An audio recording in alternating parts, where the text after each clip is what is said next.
Hello everyone, and welcome to the Best of the Poorly Planned Podcast compilation. In honor of the podcast coming to an end later this week with the final episode 201, look out for that. I thought it'd be fun to put together a little compilation of what, in my personal opinion, are some of our best moments from the past 6.5 years or so. Now, it was tough to narrow it down to my personal favorite moments. A lot of exclusions had to be made for the sake of time, including all comment-related stuff, as in like the announcements and such. When I started making this, I really wanted to include, all the fan art, all the fan videos, all the funniest comments, but I realized very quickly that there would be way too much of that to put into this kind of compilation. Just for reference, if I put 5 minutes from every episode into this, it would be over 16 hours long. So I had to be selective and decided to just choose sort of main pod stuff to put in here. But just know, as we'll also talk about in Pod 201, all the fan art and the comments and, memes and all that stuff has been a huge part of the pod and has been hugely appreciated. Also, by the way, at the end, there is a little clip from Pod 201 that I thought was worth including. But if you would like to experience that episode in its entirety for the first time when it comes out, then just skip that part.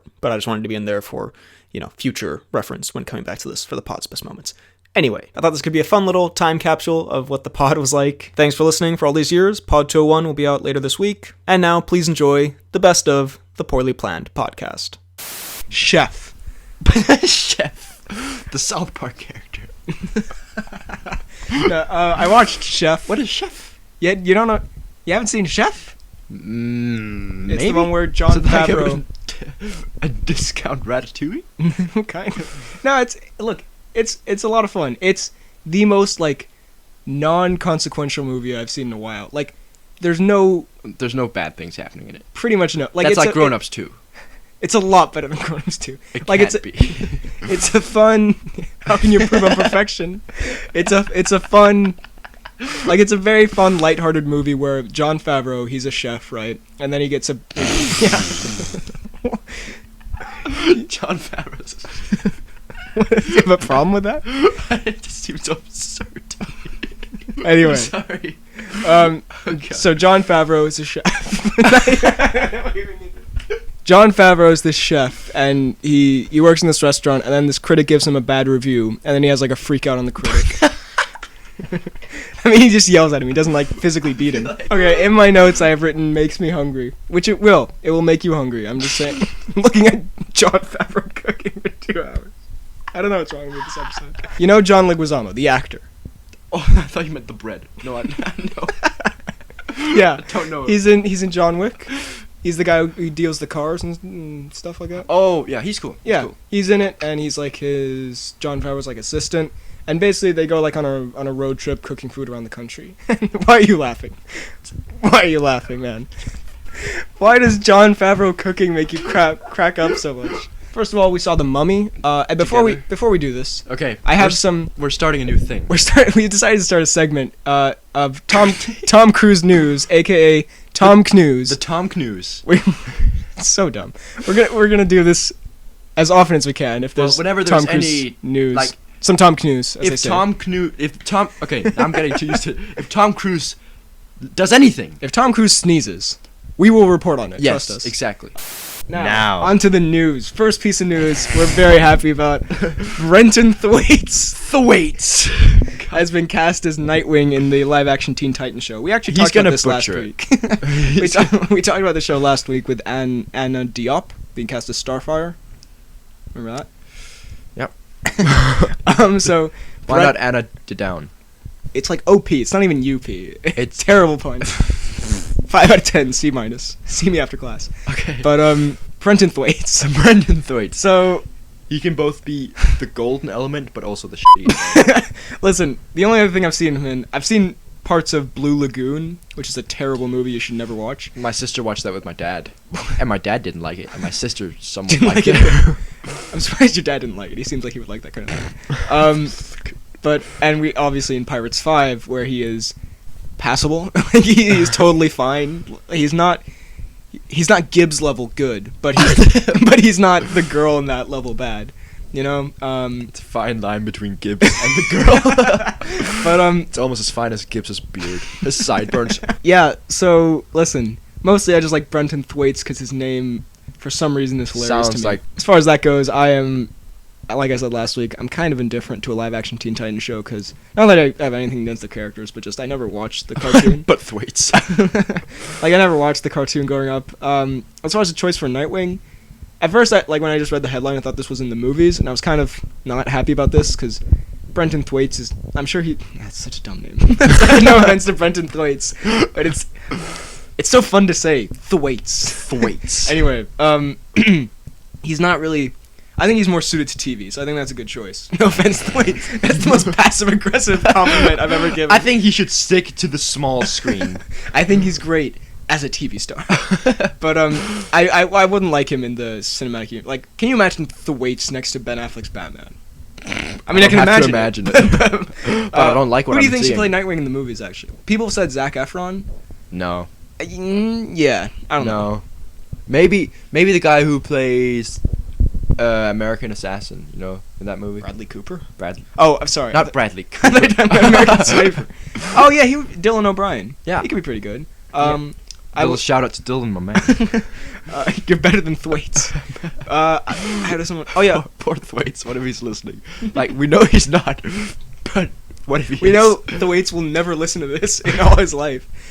If in your fan art in the future, along with the Tom Cruise and the Justice League and Kingsman and Baby Driver... And you want to include some Thwaites? If you can put a Thwaites in there... Don't you dare think about it. If you can put some Thwaites in there, that'd be much appreciated. I'm happy to say I think I may have found the greatest Tom Cruise of all time. Now, I want you to look away because I don't want you to read ahead. Okay. But, or you can look this way so you can still talk into the mic. Yes. But I just want to look at the screen. Okay, but, this seems like something we would write. As you know, we talked much about Tom Cruise's mooning in his last film, American Made. Oh, we did. If you want to do a little recap, in the film American Made, Tom Cruise's family says, "Smile, Daddy," and every time he just moons them. he pulls down his pants and shows them his bare behind. So now, I don't even know if this is news, by the way. This might have been like 2 months ago, but I just found this article. Quote, Tom Cruise finally reveals the truth on that fake butt speculation in Valkyrie. What? But it gets better. So... Oh, but we ain't done yet. So apparently there's a shot in Valkyrie where it looks like Tom Cruise is a very thick boy. A post in late. Let me just read this brilliance to you. A post in late August took a convincing screen grab that appeared to show the Hollywood A-listers' posterior looking a bit disproportionate. Look at that. That's insane. That is insane. Tom Cruise spoke out on it. I have no idea, he told Screen Rant. There was no prosthetic in Valkyrie. No. So that is in fact the Cruise booty. However, it gets better. Coincidentally, the star will possibly bear his own natural derriere in the new movie, American Made, as his character repeatedly moons his family. Then Tom Cruise, and the article says, quote, declares, "It's me, it's not CGI, it's me." And then, the grand finale, I believe, the greatest Tom Cruise quote you will ever see in your life. "I do my own mooning in films, so let it be known, I do my own mooning." Now that is the Tom Cruise for this week. Oh my god, that's horrible. Was that not the greatest thing Tom Cruise has ever done? His fake butt. The most weird things he's ever said. Own stunts, own mooning. So yeah. He looks to have like a very flat ass in American Made though, doesn't he? I mean, that was one of our main complaints with American Made. I mean, come on. So I'm glad he finally spoke out on it. Maybe weirder if it was CGI. So that's what Tom Cruise has been up to this week, or mooning his own fans. The Rampage trailer. So, what do you think? How do you think Rampage looks? Maybe a little further away from the mic. I honestly didn't look at it much. It looks It doesn't bad. look very good. Yeah. From the director of San Andreas, which I haven't seen, but apparently isn't great. The trailer does not look great. So the monkey's called... He has a giant monkey called George. Oh, I thought it was Jerry for a second. I wish it was Jerry. And then... Murphy. So it's based on like an arcade game, right? Or like a really old video game. Where they're like basically giant animals. So there's a giant gorilla, there's a giant crocodile. Wolf. Yeah, there's a giant wolf. Oh, you didn't see the wolf? I'm sorry, I missed the wolf. Yeah, it looks... No, I was quoting the trailer. I thought you were genuinely angry at me for not seeing the wolf. Sorry, bro. Yeah. I was like, why is he apologizing? That line isn't in the trailer. That line is so yeah. It doesn't. It looks kind of just like a generic monster smashing thing, but it could be fun though. Like it looks like there's potential for fun. Seeing in a kind of like George. like I was like, who you say we've talked about like 3 or 4 Johnson movies today? That's way too much. We have a maximum of 2 Johnsons. they can only be. Ryan Johnsons. And I'm trying to think of another funny Johnson. I'm sure there's more. This bit has failed. Wait, we need to find a Johnson. LeBron Johnson. Le Johnson. Anyway, Brian Johnson. Very good. So Rampage, it looks, yeah. Again, some fun could be had in seeing like a giant gorilla fight a giant wolf. I get. Who do you think is gonna win that? Who do you think would win out of a giant wolf and if a gorilla and a wolf actually and a crocodile got in a ring together and they were all the same size? Who do you think would win? The crocodile. The answer is the crocodile. But go on. The crocodile. If let's say they were all the Same size. Well, how is a gorilla the same size as a crocodile? Like No, I'm saying they make it like they adjust them so they're all the same size. Who wins? But then it's a really long gorilla or a really fat crocodile. Yeah, exactly. So a really lanky gorilla versus a really fat crocodile. In that case, the wolf. Yeah, probably. No, it's gonna be the crocodile or the. Well, it appears. I think the crocodile's the villain. Maybe. No, it's gonna. We know it's gonna be George winning. Why are we talking so much about Rampage? We're not gonna be George winning in the end. Well, and, obviously. and either him dying of his wounds or then The Rock finding some weird syringe with some in it, and then he puts it in George, as he usually did. But yeah, probably. I don't know. The Rock has kind of lost his hair. edge. Okay, sorry. But not like he used to be like, oh, this new Rock movie coming out. You know, everyone flocked to it. But now after Baywatch, Jumanji kind of looks like it's gonna be meh. And then this, and then he has another movie called Skyscraper. Oh, that looks cool. I've seen just. They haven't. There's no trailer. Nah, I just seen him like a picture of him in like a Seal 6 thing. Yeah, I don't know. It's just Rampage does not look great. Maybe it'll be fun though. Now we are excited to talk about. Freddy's eating a tangerine, by the way. If you can hear any ASMR tangerine peeling in the background. We actually have the pleasure of this week. We have a big movie that we both watched. A very big movie, one might say, with a lot of big characters. We watched. Wait! I gotta move the cord. We watched Murder on the Orient Express. It was, oh boy. My name is Hercule Poirot, And I am probably the best detective in the world. It's pretty good. We've both been very excited to see it finally, to see how Hercule would play out, and I have to say... we could just say that he steps in shit in the first 2 minutes. Terrible scene. It's just him walking, and then suddenly... He looks down, and then he takes another foot, because everything has to be equal. And it's just very That's good. a pretty good opening scene, actually. But anyway, Josh Gad was also surprisingly... I didn't think he was going to be good. He was by far the highlight. By far the KSI to this movie. We'll talk about that. He was actually quite good. He has a scene where he kind of breaks down. It's pretty good, as Josh Gad will tend to do. Now, there is a scene, if we have to say. There's a scene where Poirot, in his mystery-solving ways, is chasing a hooded figure. And in the movie, I turned to Frederick and I whispered, "There's no way that's Josh Gad, because Josh Gad cannot run that fast." Josh Gad can't move. And it's so dumb. They keep the figure hidden, but then like, they just... Wait. Okay. You think it's Josh Gad, but you keep him hidden, right? For like 2 minutes, so you're like, oh, maybe it's not Josh Gad, and it's fucking Josh Gad. And then Josh Gad just lands in his face in the snow. It's so dumb. Now, just to be clear, we're not fat-shaming Josh Gad, because he's not even that fat. He's a little... he's a little chubby, but... A little bit on the chubby side. He could not run that fast. This is not a weird hate thing. It's just a fact. It's just realistic. And also, who do you think would be faster? Josh Gad being the man he is, or Kenneth Branagh being the 100-year-old man that he probably is? I'm gonna say Branagh. Answer that. Yeah, do you think Branagh could, like, at one point, I believe he, like, hits a gun out of someone's hand with a cane or something? Nah, I think Branagh has the force to do that these days. I don't think he can lift his cane.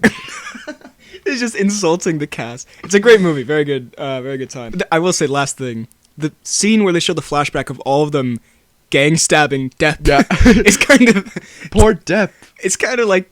Yeah, it's a little... Just imagine being Depp. You're just having your nighttime sleep, and then, like, you look up and just, whoa. Just Gad standing over you. Along with Daisy Ridley. No, it's just Gad. It's just Gad. Gad said their name before he stabbed them. He's like, and this is for Daisy. This is for Junior. So, overall, a good time. I would recommend. Least funny movie. Imagine with the stinkiest mummy. The stinkiest Poirot. The mummy tries to be funny, and it isn't. What about John Wick? John Wick's funny. Is he? Well, not intentionally. No, I mean, like, he's not trying to be funny, but when he does, he is.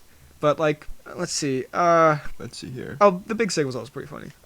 Valerian. Also, when I say least funny movie, I mean, I guess we could say, like, Dunkirk, but that's not trying to be funny.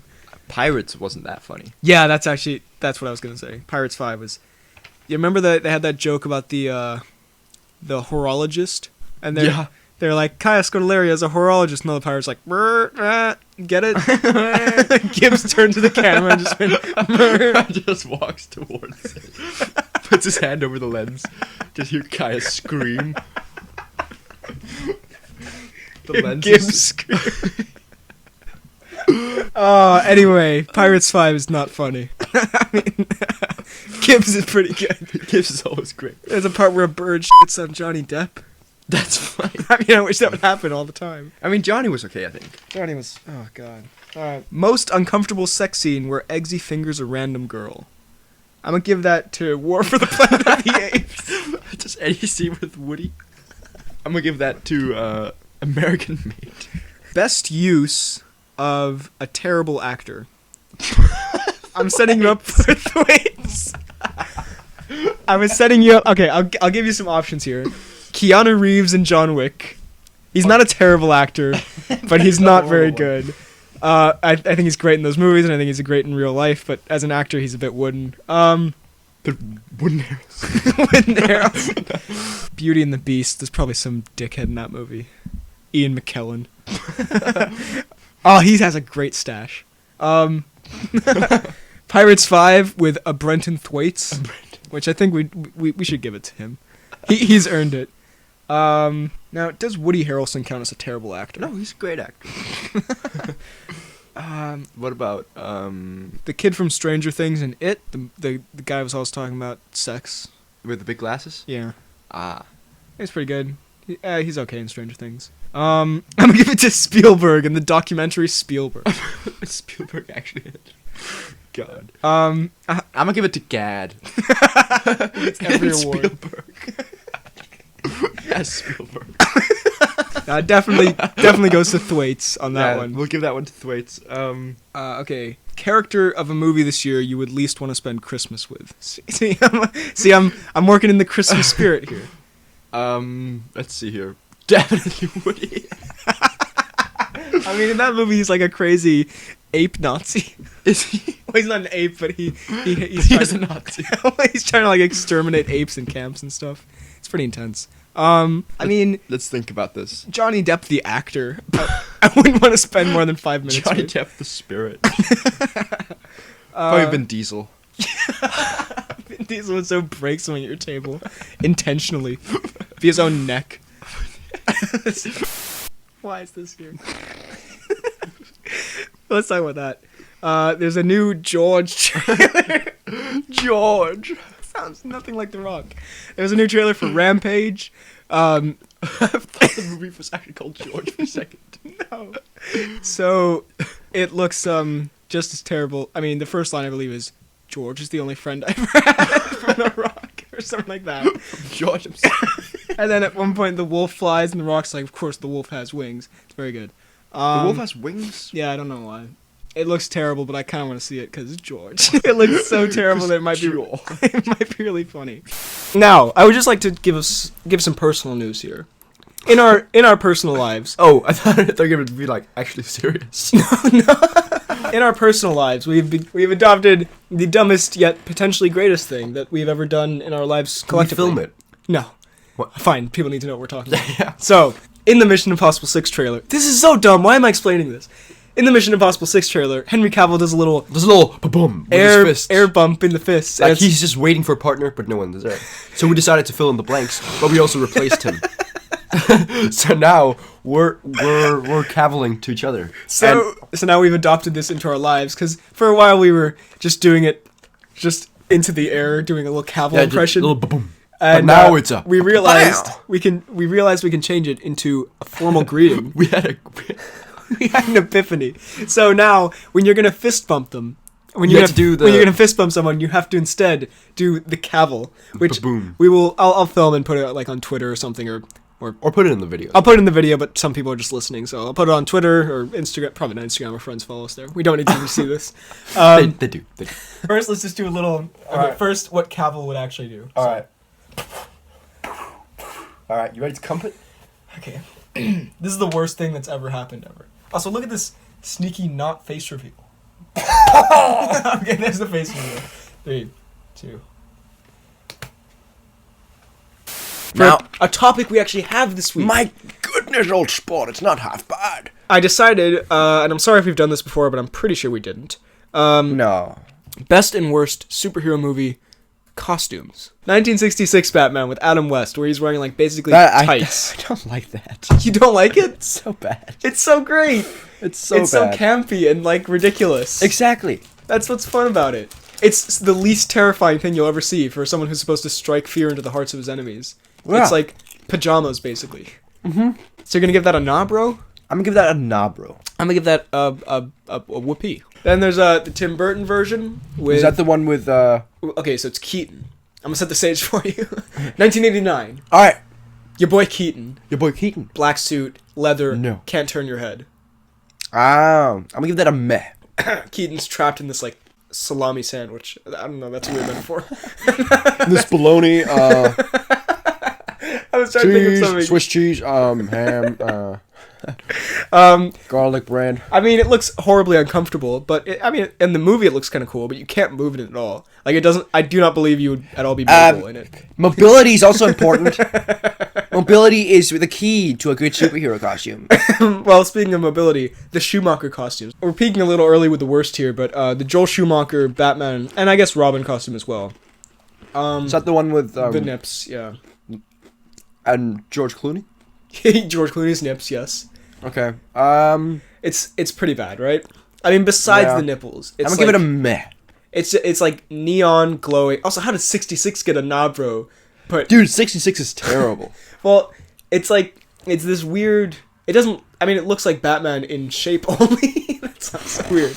And like the silhouette, but if you actually look at it, it's like they also get these weird silver suits. Audience, the Bat card. Oh my god, the Bat credit card. That's pretty good. No, I'm definite nah, bro. Also, they do like weird close-up montages when they're suiting up. So like you get the bat ass. There's no other way to say it. I'm sorry. The bat crotch. The BB, the Bat booty. The bat nips. It's like it's already not a great costume. I don't know why you're giving us this close-up montage of it. Damn it, Joel. Joel, get the fuck out. Then how about Joel. Bright? what? He's in Bright? Oh, Edgerton. Well, it's not. It's Joel Schumacher, not. Oh, Joel never mind. Edgerton didn't direct Batman and Robin. Maybe. And then go on to star in Bright. Why not? Why is that so unbelievable? Bright is so bad. I haven't seen it. What about the Nolan suit? Sorry. That is so good. I like that one. The impression you made. I'm gonna give that a whoopee. Yeah. That's just it's straight to the point. It has mobility. I mean, yeah, it's It's black. instant qualification for a good Batman suit. Yeah, and I mean, it also looks like he can actually move in it, which is cool. Hashtag mobility. We're getting really hung up on the mobility. And then I'd say the best one, Affleck. Best one, 66 West. Bring it back. Affleck. I really despite That is what you a very may- good one. Yeah, what you may think of those movies, it's a pretty amazing Batsuit. Yeah. I mean, it's like 80% padding though to make it look like he has Nah, amazing abs. Affleck got does- got them abs. It's like an enormous suit, which something's bleeding. it's such an terrible. That's my Affleck. That's my Affleck. He doesn't say it like that at all. He does. He does. I think my Bale is way better. Why are we comparing Batman accents? Oh, they. It's my Schumacher. That's at 66. But no. How come we don't call him the Adam? We call him the 66. Anyway, the Affleck. Yo, 66. Affleck also, it's because it's so enormous. It actually looks like Affleck, because it is so f***ing huge. you were the least, Affleck is clearly packing. the least mature person on the planet Earth. Affleck, because the suit is very large. Yeah, you try to sneak away. It does look like it would hurt if he hits you in the face. With Does what? Like, you know the part where he punches Harley Quinn right in the mouth? Yeah. Like, that looked painful. There are a couple variations. There's the Justice League suit. There's a normal suit. Do you prefer I wish his ears were longer, though. No, I actually like the short. Well, I don't like. Do you prefer the Batsuit with the eyes, like, you know in the cartoon how they're whited out? Or, like, with Affleck's beautiful black eyes? Well, I can't really see the white eyes, like, IRL, you know? Well, they do have it. Where? In Justice League, he does it at one Oh, point. you know where? Yeah, okay. Yeah. With his metal suit, right? Yeah. Anyway, we've gotten too hung up on Batman. Yeah, I don't really care. Stop saying it. You clearly care about all of this. Doesn't affect me. You're trying to act so cool on this podcast, like you don't care about any of this. When really, you give so many shits. I just signed Batman. Superman. Wait, what do you give Affleck? I'm gonna give him a whoopee. I'm gonna give him a whoopee. For the record, we're gonna forget about this rating system pretty soon, so sorry about that. Catwoman, starring Storm. Berry. Yeah, that's Yeah. the one. That's the best Catwoman costume, I think. Okay, well, there are two to choose from. It's clearly the worst. Aren't there 3? Oh yeah, there's the one from the 60s as well. The 66. But let's not talk about that. What? There's Aren't there more? No. There's Catwoman in the Nolans, Yeah. right? There's that one with the letter. Not the letter, the leather. Where she Oh, you're right. That's good. Where would you be without me? I don't know. This would be the Not Planned at All podcast. This would be the plot. The Plon. The plot. You're right. I thought I was missing someone. Yeah. Okay. Good. Thank you for catching that. That's would be the one where everyone in the comments is like. You see, I save you from a lot of trouble. So Michelle Pfeiffer in the Burton movies with the leather, which is pretty great. I have to say that's probably my favorite Catwoman suit. Yeah, I'll give it a whoopee. And then let's come back to Barry. Then there's Anne Hathaway in The Dark Knight Rises, Which is, doesn't she just wear like a yeah, it's basically just like a Halloween mask? she does not wear a Halloween mask. It's basically like just like a leather cat suit, which is like, I mean, it works in that world very well, but it's not great. It doesn't immerse me. It's not like anything exceptional. Yeah, Like, I'll give it a meh. It's kind of like a Black Widow, you know? Like, yeah, it's fine. And then there's Halle Berry, which is just Which is just a whoopee all over. You see her It's belly just- button. She's got nails. dude. I love the belly button. Dude, her belly button. It's actually, I think Mr. Sunday pointed out, it looks more like a badger costume than it does a cat costume. Now, Mr. Sunday. Mr. Sunday has a badger fetish. Like, There's a reason I haven't been watching your videos lately. you need my AdSense. But like, it's clearly the producers or whoever was in charge of that was just like, let's get Halle Berry and just like, let's put her in a leather suit and then let's just like take our scissors to it and cut half of it off. Which I know you're very happy about. I am very However, happy about it. a film intellectual like myself, Oh, don't flatter yourself. I mean, it's just An asexual like yourself. a fucking loader like yourself. It's so a awful. blue-balled virgin. God, I'm sorry if anyone is listening to this who knows us. This is horrendous. Y'all know I'm not a virgin. Y'all know you kidding. Oh my God. Alright.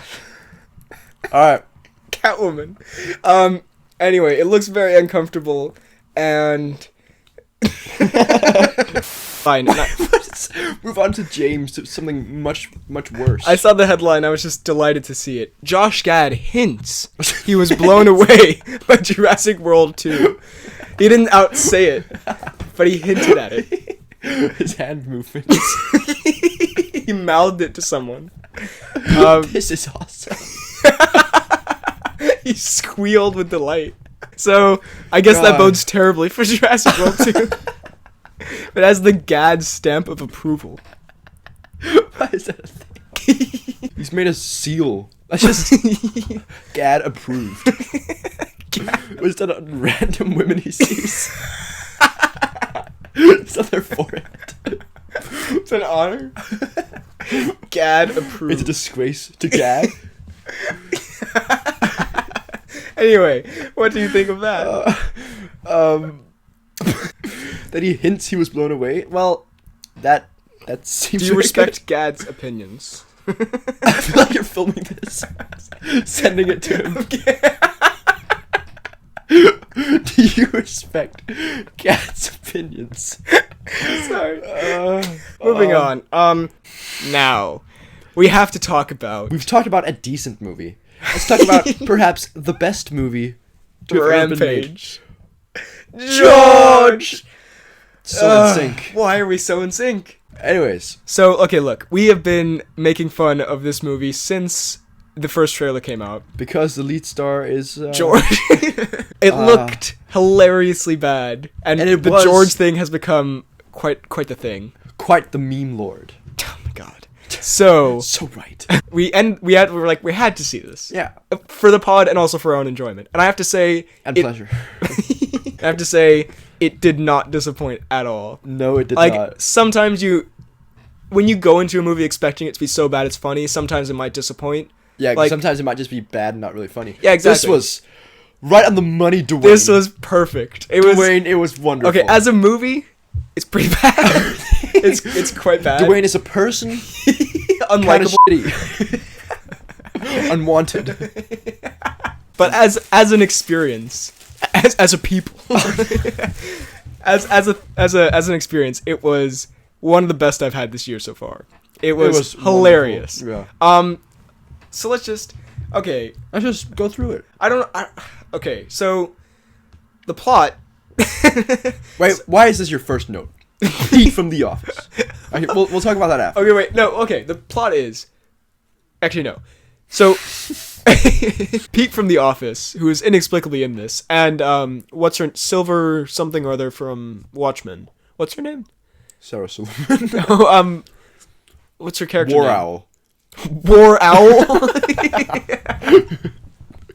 I'm sure that's his name. The woman, Malin Ackerman, Lori Jupiter. What's her actual name? Silk Spectre. That's what I was thinking of. Anyway, so Pete from The Office, who is pretty solid on. I like him on The Office. He's like pretty, a discount Ashton Kutcher. Well, he's a discount Jim on The Office. Like that's what they call him, which I can see. I'm glad to see him getting work. He's not great in this. I know he's a good actor from The Office, but like he's your son. I'm glad to see him finally make some dough. He works with her name is Silk Spectre. I have a Gollum internal monologue. They want to make like genetically engineered stuff, and then there's a rat in space, and then George gets engineered. George gets built. The rat gets loose. There's this... Of course, the rat flies. Of course. The serum. It's a gas. Get it right. Sorry. The gas lands on Earth in 3 very oddly specific places. So it lands next to George. It just lands in George's palm. It lands next to a crocodile, and it lands next to a wolf that of course flies. Why? And then why does it fly?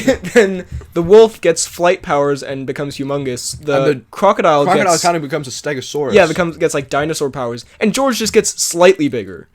Like he's definitely bigger. But you've been waiting an hour to do that. He got slightly bigger. He's definitely bigger. But he's not a lot bigger. I don't get why. There might be an explanation for this in the movie. I think we were laughing too hard to catch everything. For the record, this is the perfect screening because like no one was there, so you could just laugh as loud as we wanted. Yeah. But George doesn't get any like special powers like the rest of them do. Like he doesn't get flight perviness. Apart from a weird desire to watch Dwayne get some pussy, which we'll get to. And watch Dwayne get some pussy.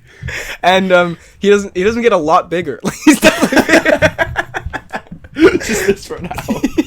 It's an endless loop. But like, there's a shot where all of them are climbing a building or something, and Yeah. George is significantly smaller than the rest of Like, them. he's definitely bigger. Like, of course, the wolf flies. The plot can be summed up as George gets big.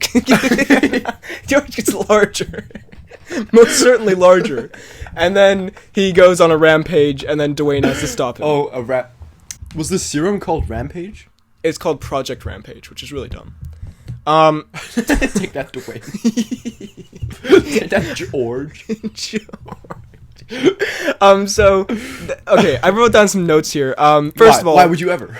Pete from The Office, Daredevil's friend is in this, the guy who makes him a costume. I can't verify that, but Freddie said it. So It's Marvin. I'm pretty sure it's Marvin. It's Marvin. I do want to say I this. don't know. This movie, if I had one complaint, Melvin. Sorry. if I had one complaint, it would be there was a total waste of a manganello in this. Of a perfectly Not good of the, manganello. but of a manganello. He has like 2 seconds. I thought he was gonna get away. Spoiler alert. Sorry, spoilers for Rampage. No one's gonna watch this movie anyways. Yeah, Manganello dies. Do I have to go back and put the No, spoiler? you don't. Come on. If you wanted to see Rampage, you've seen it. And if you haven't, it's not going to ruin it if you know Manganello dies. If you haven't, don't do it. Sorry about that. Look, okay. Yeah. Spoilers. Spoilers. That's what goes on in Manganello's mind. Mike. Also, I wrote down some of my favorite quotes here. Oh, he's definitely bigger. Of course, the wolf flies. He cry. He is dangerous. He's not the George He don't we know. laugh. He's not the George you knew. He don't- don't laugh. He cry. He cry. So, Nelson is in this movie. So, to a more To a more sensual subject. sadder topic, Nelson. So, this movie sets up, like, Dwayne's team early on, like, in the first scene, or second scene or whatever, and they never come back. He has, like, his buddy Nelson, this glasses-wearing... That no one likes. It's like... Oh yeah, Dwayne is some weird asexual who gets invited out to dinner by some hot girl. He's like, "Nah, I want to spend time with my dogs." Who are most definitely bigger and dead after this. Well, yeah, Dwayne... So, it's the most cliche movie setup you can imagine. It's like the guy who is, like, always getting... He's, like, the handsome adventurer who's always getting asked out by women, and then his, like, goofy sidekick who never can get a Nelson. Who never get a Nelson. You never get with a woman, you know, it's that kind of thing. Sorry, I just saw my next note. It's the worst thing. Dwayne, sex, insinuation. We'll get to that. Yeah, and it opens, like, you have Nelson, you have, I think his name was, what was his name? Rookie or something? I don't think his name was Rookie. I think he just got called Rookie. It was something like Rooker or something. And then there's the girl. Anyway, they never come back. That's the point. Yeah. Let's see. The action. What do you think of the action? Pretty mixed. All right. I mean, I liked George's titty scratch. don't ever talk to me again. What? George's titty scratch? Remember when he's like, after he kills the bear, he's got like a massive titty scratch. What's that action? I gotta say, it is entertaining to just watch stuff like mindlessly, like, you know, buildings smashing against giant, I was gonna say robots, crocodiles and stuff, but some of the CGI looks quite subpar. Like, George looks pretty good throughout. George on point. Something I did like was like when the crocodile was going underwater and you saw like the boats go up. Yeah, that was pretty cool. That was like a little Jurassic World 2 trailer. Oh, with the thing. Raw. Freddy gets rabies. Gets. Yeah, there were some cool shots. There were some very not cool shots. Like Pete getting trolled by fucking, what's his name? By Tex. Yeah, by Tex. By Dean Morgan. By Dean. Dean Morgan is such a fucker in this movie. He was actually probably the best performance. I really did like. He was clearly just you, Dwayne. he was clearly just having a great time. Yeah, and he's like, well, paid millions. Pete is like set up as kind of a sympathetic character a little bit. Like, it's clear his sister's the worst one, and so he's trying to escape in the end. And Dean Morgan's like, "Yo, why don't I take this like valuable serum of yours?" And you just run out there. And he's like, "Oh, sure." And then Pete runs out and just gets squished instantly. And he just panned to Dean Morgan smiling. Going, ooh. Dean Morgan goes, "Oof." Naomi Harris is in this. Tia Dalma. I love Tia Dalma. Not in this. In this, she's fine. She's quite forgettable. Yeah. Keeping in mind, I remember Pete from The Office over her. I remember Dean Morgan over her. Yeah, there's like a B plot about the FBI coming and Pete doesn't want to go to jail or something. Also, completely unrelated, but there's a terrible moment where Dwayne and Dean Morgan jump out of a plane and Dean Morgan's knocked out and then he suddenly wakes up and he's like, oh shit, like in the most over the top way. There must have been something else about this. There was There was so much to talk about. Dwayne gets shot, right? Oh yeah, and he's totally fine. He's like, oh, and then like after a minute, he's like walking and running around. He's like, it's fine, and he just knows it missed all the major organs. We need to talk about George's origin story. Why would you ever say that? Because you mentioned it missed, and I just instantly had a flashback. Oh yeah, this part where Dwayne is telling the tragic origin of George the Wise. George's mother was slaughtered in front of him, but George was hiding under the poacher's truck, and then I came there. They shot at me.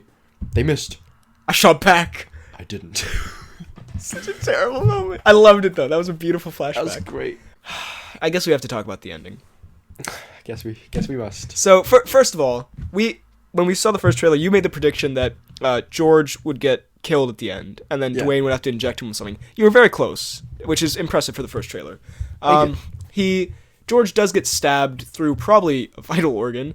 But he's fine. Dwayne deems it not to be. And then he comes back to save Dwayne. Dwayne should have died like 1,000,000 times, by the way, in that ending. Yeah. Like, for so many reasons. And then George comes in and saves the day and, like, stabs the crocodile. It's very good. Oh, they cut the wolf's head off at one point, which is pretty great. Yeah. Was that George or was that the... I think, no, that was the crocodile. Yeah, okay. Was that George or the crocodile? That cut off the wolf that, of course, flies. Also, I'm disappointed Dwayne never got huge. He was only big. He didn't get biggest. He didn't meet bigger. I was hoping that would be the ending where he takes some serum and then has to fight alongside George. That would be so good. That would have been the best thing ever. But somehow his shirt shirt stays the same size. So then George dies. Sort of. We need to set up... Earlier in the movie, it's established that George is an epic YouTube prankster. And likes to mess with... At the start of the movie, he pranks the new guy, Rookie, by pretending to be about to kill him. And then Dwayne's like, we laughing, but he don't laugh. He cry. Right? And then George flips him off. And then George gives him a fat finger. And then they fist bump for some reason. Well, yeah, and that was probably... I really need that as like my desktop background, is George just giving the middle finger, which is the most beautiful thing. And then at the end, George pretends to be dead. Like he gets pierced through the lung or something. And he's not actually dead, but he pretends to be dead to fuck with Dwayne. And then Dwayne gets super sad, and then George just lifts up his middle finger. And then he just does his resurrection. Stupid grin of his. Stupid George grin.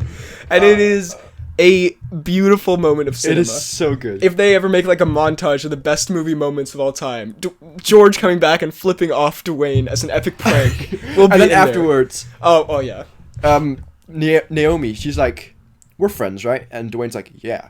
And then George, being the wise man he is, does the classic sex motion with his fingers, where one's a ring and the other's... As I wrote it, the Dwayne sex insinuation. Very good. And he does, and the best part is that Naomi walks off. She's like, boys will be boys. And then Dwayne fist bumps George. It's like, my man. Dwayne looks straight into George's grin. Fist bump. Also, they ride a helicopter with no tail off a falling building and survive. Yeah. Which is beautiful. So overall, a 10 out of 10 I would give. I would say an 11 out of 10, frankly. Yeah. Fair. I mean, for a movie that has this much like build up, as a joke, for it to be actually live up to every potential I could have hoped for, it's pretty amazing. This is one of the best cinema going experiences I've had all year. So yeah, I would say well worth it. Go see it with some friends. It is quite hilarious. Christopher Robin trailer 2. This also came out last week, but we didn't talk about it. Now, we saw a lot more poo in this. This, it looks weird. Some of the animals, they look really cute, like Pooh, Piglet, and Roo. I thought they would look really cute. But then some of them, like Tigger, look incredibly terrifying. Not incredibly terrifying. Well, they just look shaggy. Scoob! I'm starting to think, what's his catchphrase? It's not Scoobs. Oh man, Scoob! I gotta eat a Scooby snack or whatever he says. Okay, you don't gotta eat a Scooby snack. A Scooby snack is something you get if you've done a good work. I don't know. I've never watched Scooby-Doo. You say it as if a Scooby snack is something bad, but a Scooby snack is a treat. You monster. Disclaimer, I've never watched Scooby-Doo. I've watched so much Scooby-Doo. It's so good. You're such a scrappy dude, you know. Take it the back. Actual fight breaks out. Anyway, yeah, Tigger just looks kind of scary. I'll be honest. Sorry. Yeah, and Owl. You see Owl for his name is Owl, right? It's not Beaver, is it? So dumb. You see him for like a split second. He looks kind of scary. Moving on. Wait. You're gonna tell me to wait when I'm about to talk about Tag. Shit. Wait. A long time. So Tag, we saw that was our So Tag. It has a somewhat depressing ending, but also uplifting. This is A dying Helms. the greatest note you've ever written. Dying Helms, somewhat depressing, but a nice ending. But all things considered, I'm happy that it happened. I don't mean in the sense that Helms is dying, but I mean, it was kind of a nice ending, but it was also kind of depressing how they're running through like a hospital and Helms is hooked up to an IV. But anyway, Rashida Jones is in it, also from The Office. I really like that. We also imagined while we were watching it that this is a prequel to Baby Driver with Buddy's character, which makes it so much better. I love Ham in this. Ham is great. And now I want to end on a little bit of a personal story here, which basically, real quick, we had our graduation, I think the day after we saw this, right? Yes. And so at our graduation, I don't know if you do this anywhere else Oh in my the world, god, no. yeah, I gotta tell this. Yeah, you do. So we write stuff on T-shirts, which Yeah, like get, we write like new good, white, like new we get white T-shirts. totally white T-shirts, and you write stuff on them like for all your friends, like good luck in the new year, or whatever. Write whatever message. It's like what people do with yearbooks, but on a T-shirt for some reason. And so it's a really big mess there. Like they're just like a bunch of T-shirts laid out on and you have to thing. like read the other messages to like to figure out whose T-shirt it is. And so we basically. We talk a lot in like references to the shows and movies we watch. That's like a big part of our inside jokes. And so on Freddy's shirt, because we'd just seen Tag, I wrote a reference to Tag. I won't give it. It's a very personal note, but I wrote a nice little message with a Tag reference in it. And then Freddy wanted to do a similar thing, write a little Tag reference. Should we say what happens in Tag and then? Okay, so in Tag, what's his name? Renner's wife. What's his name? Sorry. She fakes having a miscarriage of a pregnancy that wasn't even real in the end, but she fakes having a miscarriage to just get to get out of Renner out of getting tagged. It's so late when you talk about it. Later on, a homeless man, Nick from New Girl, says, quote, now I'm not saying I want you to have a miscarriage, but if you do, I'd be glad. Or like you deserve it or something like that. Something like that, right? And so Freddie wanted to write that on my T-shirt because that would be, a funny, since I wrote a nice Tag reference, if he writes like the worst insult from the movie on mine, it'd be kind of funny. And then I remember we were standing there and you were writing, you were laughing. And I was writing in huge letters. And you looked up at me, you're like, oh, this better be your T-shirt. I looked down, I was like, that's not my T-shirt. And then the look of panic in your eyes, I've never seen anything like that. And it turns out it was this girl in our class who we barely talked to. And you just wrote on her shirt, I hope you have a miscarriage or something. It was the worst moment. I was considering it signing your name, but then I decided that probably wouldn't have been good. That would have been so much worse. Oh, it was And she was horrible. standing right next to me. She's like, what are you writing? And you just, I think you made a heart or something? Yeah, instead of like crossing it out, because you wrote it so big. I wrote it like massive. So I just drew a massive heart around it and filled that in as best I could. Around it saying, I'm not saying I hope you have a miscarriage. So yeah, that was just a horrible moment. That was... I'll never forget the look in your eyes. It was amazing. Suddenly I feel less bad about my final game. Up the Game. Which is a really fun DS game from memory. It's probably terrible, but because I love Up the movie, and so playing Up the Game. No, you play as you can switch between the characters of Carl or the little boy whose name I can't remember. The characters have different abilities, so like Fredrickson being very slow walks. Anyway, his name is Russell the Kid. So, that's his full name, Russell the Kid. He's a cowboy. I can't remember a lot about it. I'll be honest, but you go through different. Yeah, the kid can swim, and you have to follow different arrows and that kind of stuff. Oh yeah, I remember this. And then you can switch. And then you can switch between. Why is he hulking out? We're watching some gameplay right now. I can't remember what his abilities are. Oh yeah, he can push stuff with With his face.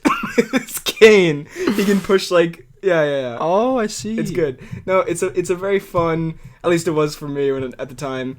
It's a very fun puzzle game. It's probably not very fun, but I really enjoyed playing it. So yeah, no, it's a good time. Oh yeah, and they're like porcupines that walk around. So yeah, no, I would say Up the Game is the best game. Let's talk about Robin Hood. The romance. The actual opening scene is a Maid Marian breaks into Robin Hood's horse stall. It sounds just bizarre. Is that a euphemism? And then, first of all, like the opening shot, I'm sure it isn't the opening shot, but one of the first shots is just like the first thing you see of her is just her cleavage. It's just cleavage. It's like, and why is her cleavage in her thief suit? But like that is, I just thought it was funny that you see that far before her face, like way more. And then Robin shows up and like she's like, "Hey, I'm stealing your horse," and he's like, "All right, but will you go on a date with me?" And then she's like, "Yeah, sure." And then they like are in love for 4 years. It's dumb. And then Jamie Dornan and then slides in. Mr. Grey comes in. And then the best shot, actually no, there's a far better shot later, but one of my favorite things is Muggsy comes back from war and sees Jamie Dornan has taken his woman, and his reaction face is the best thing ever. It's just like this weird constipated hatred. Don't ever say it seems that Jamie Dornan has taken his woman. But he jumps out of a window at one point and lands on Lil Jon's truck.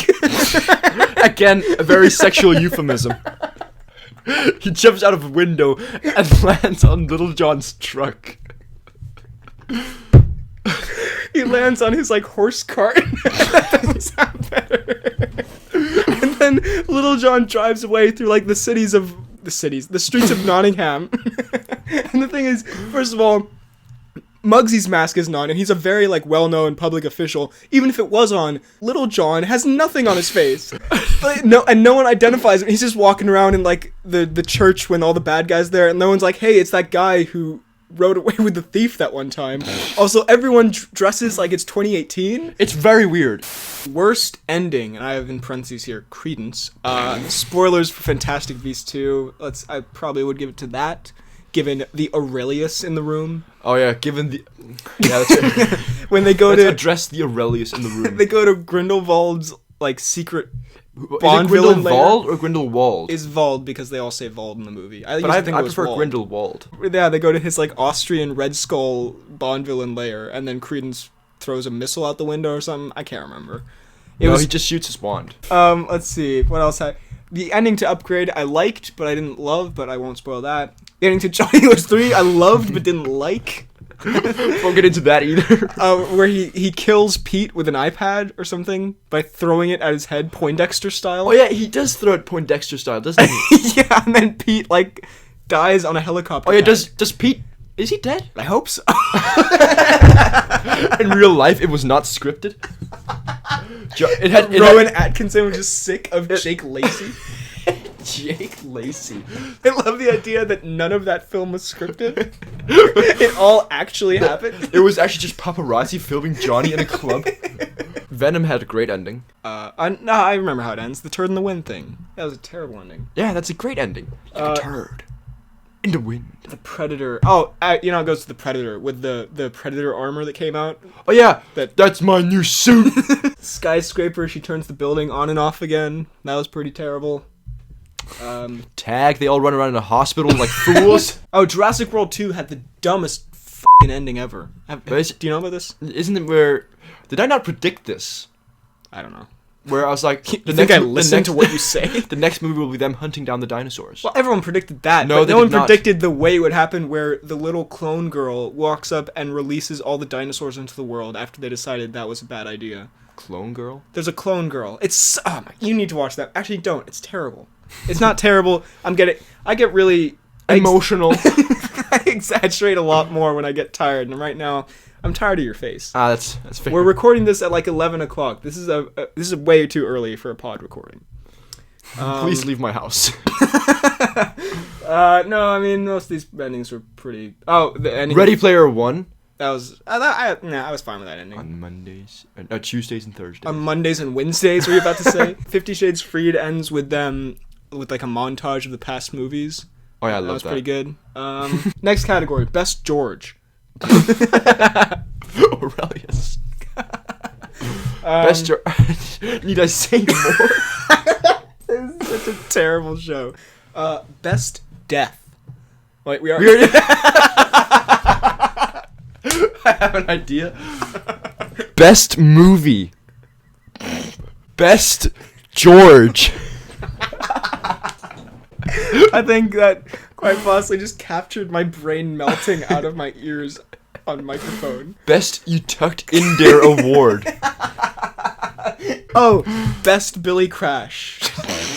Why is that a revelation you have? Best Walton Gog. Wasn't he in Tomb Raider? Oh, he was. I was about to say, why do you know that? He was in the Big Bang Theory. Well, and Ant-Man and the Wasp. no, that's what I was going with. Oh, I'm Sonny sorry. Birch. Rocket Man. Is this Elton John? It is. It is starring. Can you guess I was who's? making a meme. Oh no! It actually is. Can you guess who's playing Elton? Give me a hint. Okay, let me think of a really good hint. If you say his name, I'm gonna be really mad. Okay, in the film he's arguably the most famous for, at one point, he says to a mean person, he says, "Tell your Muppets to go inside." I think. I could be totally wrong about that. And Is this the Muppet / Melissa McCarthy crossover? No, it is not. He means Muppet as in, like, the British term for it, which is, like, kind of just a, like, douchebag, like, idiot. Is it Sacha Baron Cohen? No! Then I give up. Okay, he goes, he's told, not by that person, but by a different person, if you save the world, we can... Taron is Rocket Man! That's the trailer. It's like 5 seconds of black screen, and then just Taron jumps in front of the camera. Taron is Rocket Man! He just shakes the camera around like a horror film. He's not even dressed like Elton John. It's just Taron. He's dressed like Merlin for some reason. The wizard, not the governor. Not the wizard, but the governor. Why is he playing Rocket Man? The trailer is just Taron equals Elton. Then boom, Rocket Man. So today, I thought we would talk about the movie Kingsman: The Secret Service in honor of The King's Man coming out in cinemas in September. I do like the part where he hits Jackson in the like in the chest, and then of course it does end with the it does end. blood sex. Yeah, it does, doesn't it? So I was trying to think of an eloquent way to say it, but And you found it. I want to be delicate here. Anal.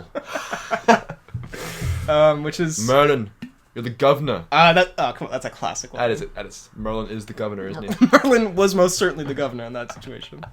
I love Merlin also. Merlin's fantastic. Merlin's so good. I'm actually... Mark Week.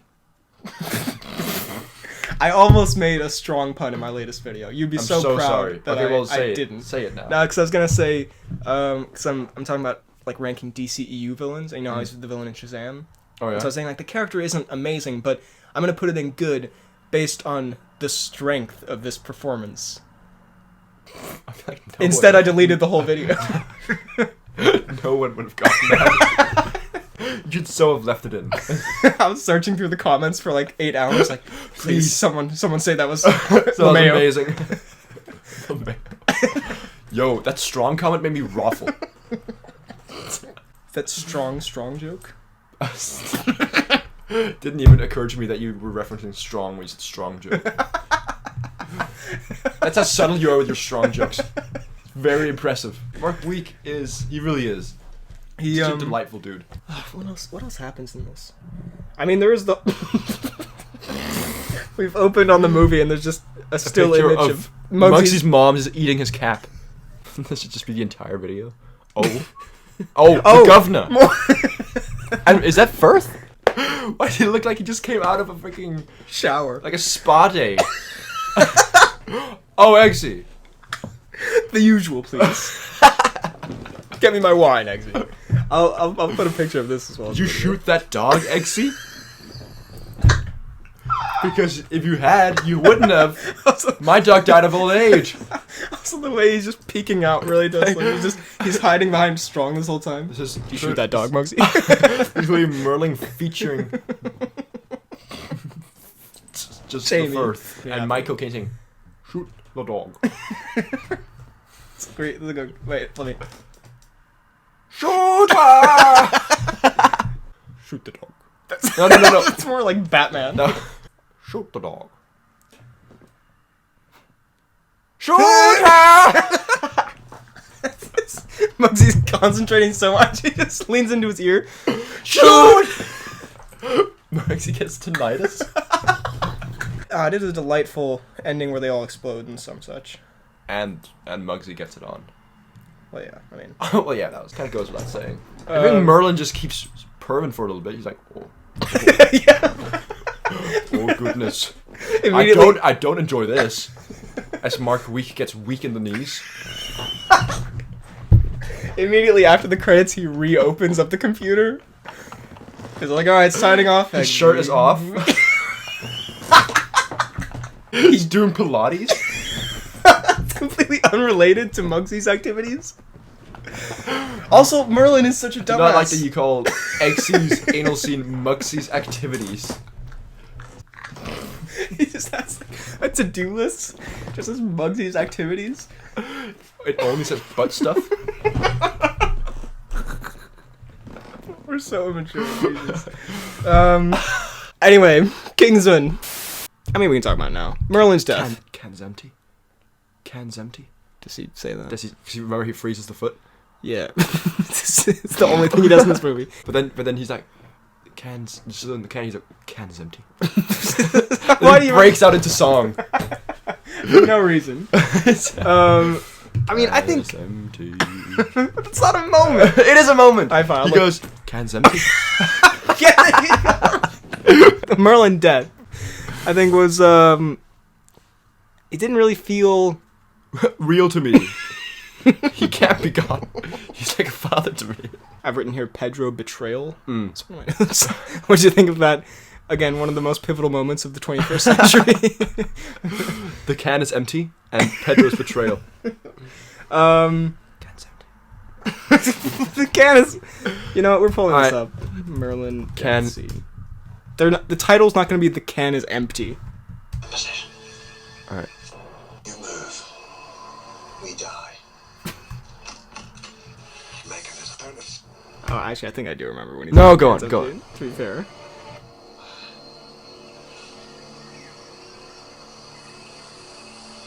Here it comes, here it comes, here it comes. What the fuck have you done? Our journey together began many years ago. Go on, Our journey go on. began with a mistake I made.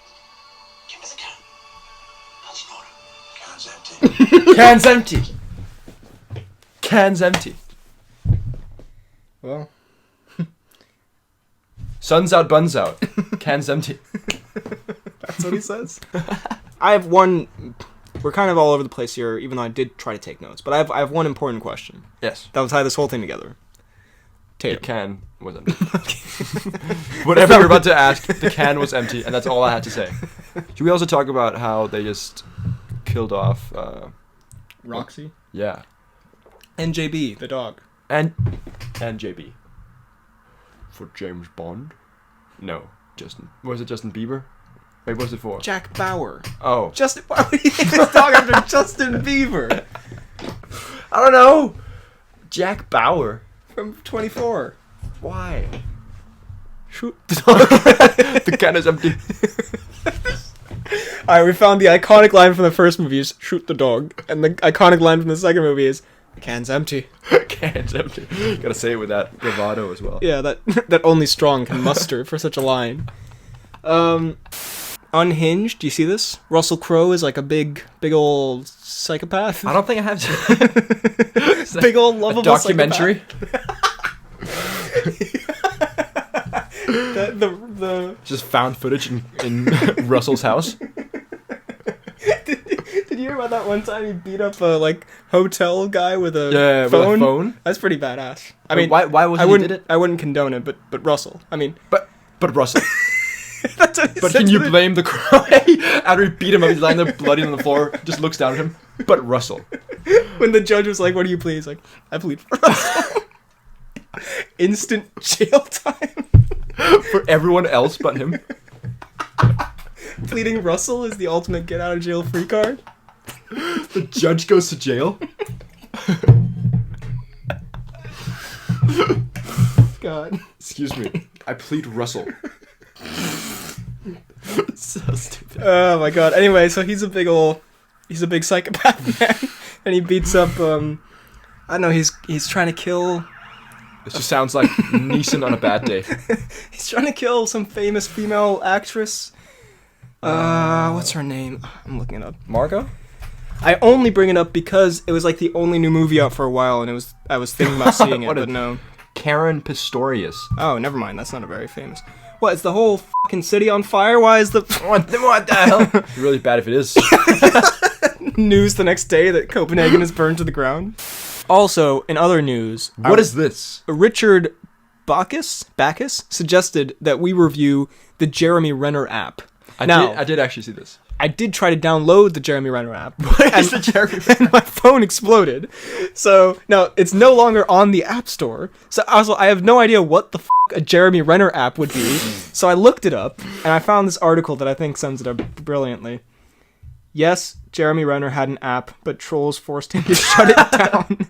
Now, launched in 2017, this thanks to LA Times, the Jeremy Renner app was meant to be a place to do fun things, according to its description. It That's featured so creepily vague. It's just for Renner to feast on the blood of those who join. It featured an in-app feed of Instagram-like updates from Renner, as well as separate feed for uploaded content from users to foster a community around the fandom of Jeremy Renner. Around the fandom of Jeremy Renner. What the hell? Any phone that still has this app He made is worth millions right now. made like his own Instagram for only him. But the best part is here. In addition to being a platform for Renner to interact directly with his fans, the free app features in-app purchases ranging from $2 to $395 for fans to buy superstars to boost their comments and rank so they could #be seen by Renner, which also sounds like a weird horror movie thing. You will be seen by Renner. Renner will see you now. How has Renner managed to do a reverse OnlyFans where people pay for him to see you? Oh my god, this is so Renner's OnlyFans. So I'm really upset that There's no life in these eyes. this is no longer available, but apparently, despite catering to a very niche and devoted fan community, the Jeremy Renner app was not without its troubles. There's a shock. Within a year of its launch, there were reports about the app's hateful atmosphere and bullying, as well as accusations of censorship and rig. So is this bullying amongst the Renner fans? Or is just Renner bullying you? Renner just you pay $400 for Renner to see you, and he just writes like, "Oh man, you're so fat." Hashtag you've been seen. He just points at the camera. But I wish you hadn't been. Never been tagged. And you won't either by a woman. It's Renner dabs. I can't believe a hateful How can a Renner app have a hateful atmosphere? How could it not? That's very true. So rest in peace, the Jeremy Renner app. But Never thought I'd hear those words. but I hope we can bring it back someday. Ballers. Now I know you've Don't talked. talk about us, please. I know you've discussed multiple times in this pod the Yes. Dwayne butt scene. So let's not go There's into a Dwayne it now. butt scene in Baller. What else happens in that show? What does he do? What is it about? I think it's him making cash. I can It's imagine him raking in stacks. Dwayne pitching it like, "Okay, guys, I make some cash. Like, we love it, Dwayne. And I show my bootylicious booty. I do the hula hula sexy times." I feel like I almost have to show you. the No, scene. you don't. Not on pod, but No. just off pod. Or on pod if you want. It's So a is it live just- reaction. Is it just him like counting money for like 2 seasons? I haven't seen it. Counting his real It life is. money. It is kind of like just like he's being one of the boys. He's like, I get a lot of women, a lot of money. I drive a Bugatti. Cruise style. This time he can get out. I know. It just seems like Dwayne is just flexing his actual lifestyle. It's his actual money. I would pay to see a Dwayne, like, okay, hear me out. A Dwayne mukbang, but instead of eating food, He's eating himself. just gnawing at his toe. He's counting the money that he's made from his different movies, and then he talks about how much he hated. No, I'm saying like the format of like sitting in front of the camera. Dwayne eating bills. And then he would like talk about his experiences on different films, and then I mean, to be fair, he could just do that without Is that not just counting like his money. Why does it have to be mukbang? But it adds a certain spice. The mukbang has totally Like thrown I've me gone, off. okay, so it's a mukbang, but without the food and without without the camera and without the person. It's nothing. It's Dwayne's money. It's just a still image. It's $1 single dollar. And then occasionally comes in and says, "God, I fucking hate Vin Diesel." Imagine Dwayne slurping on some noodles and then just saying, "Fuck Diesel." Would you watch a Dwayne mukbang? Asking for a friend. You know the answer is yes. Now- How about you spring that on me? Did you see this? I don't think so. So just this is how you know it's a good piece of Tom Cruise. Cruise is still trending on Twitter over it. Yo. So he went off. Cruise did a madness. So Cruise went on an profanity-filled, what's it called, like a rant at his film crew for Mission Impossible 7 for not obeying COVID rules. Now, Damn. we'll talk about it after, but I need to get your live reaction. Maybe we won't play the full thing because it's 2 minutes long, but oh come on, now they don't have the video anymore. Oh, here it is.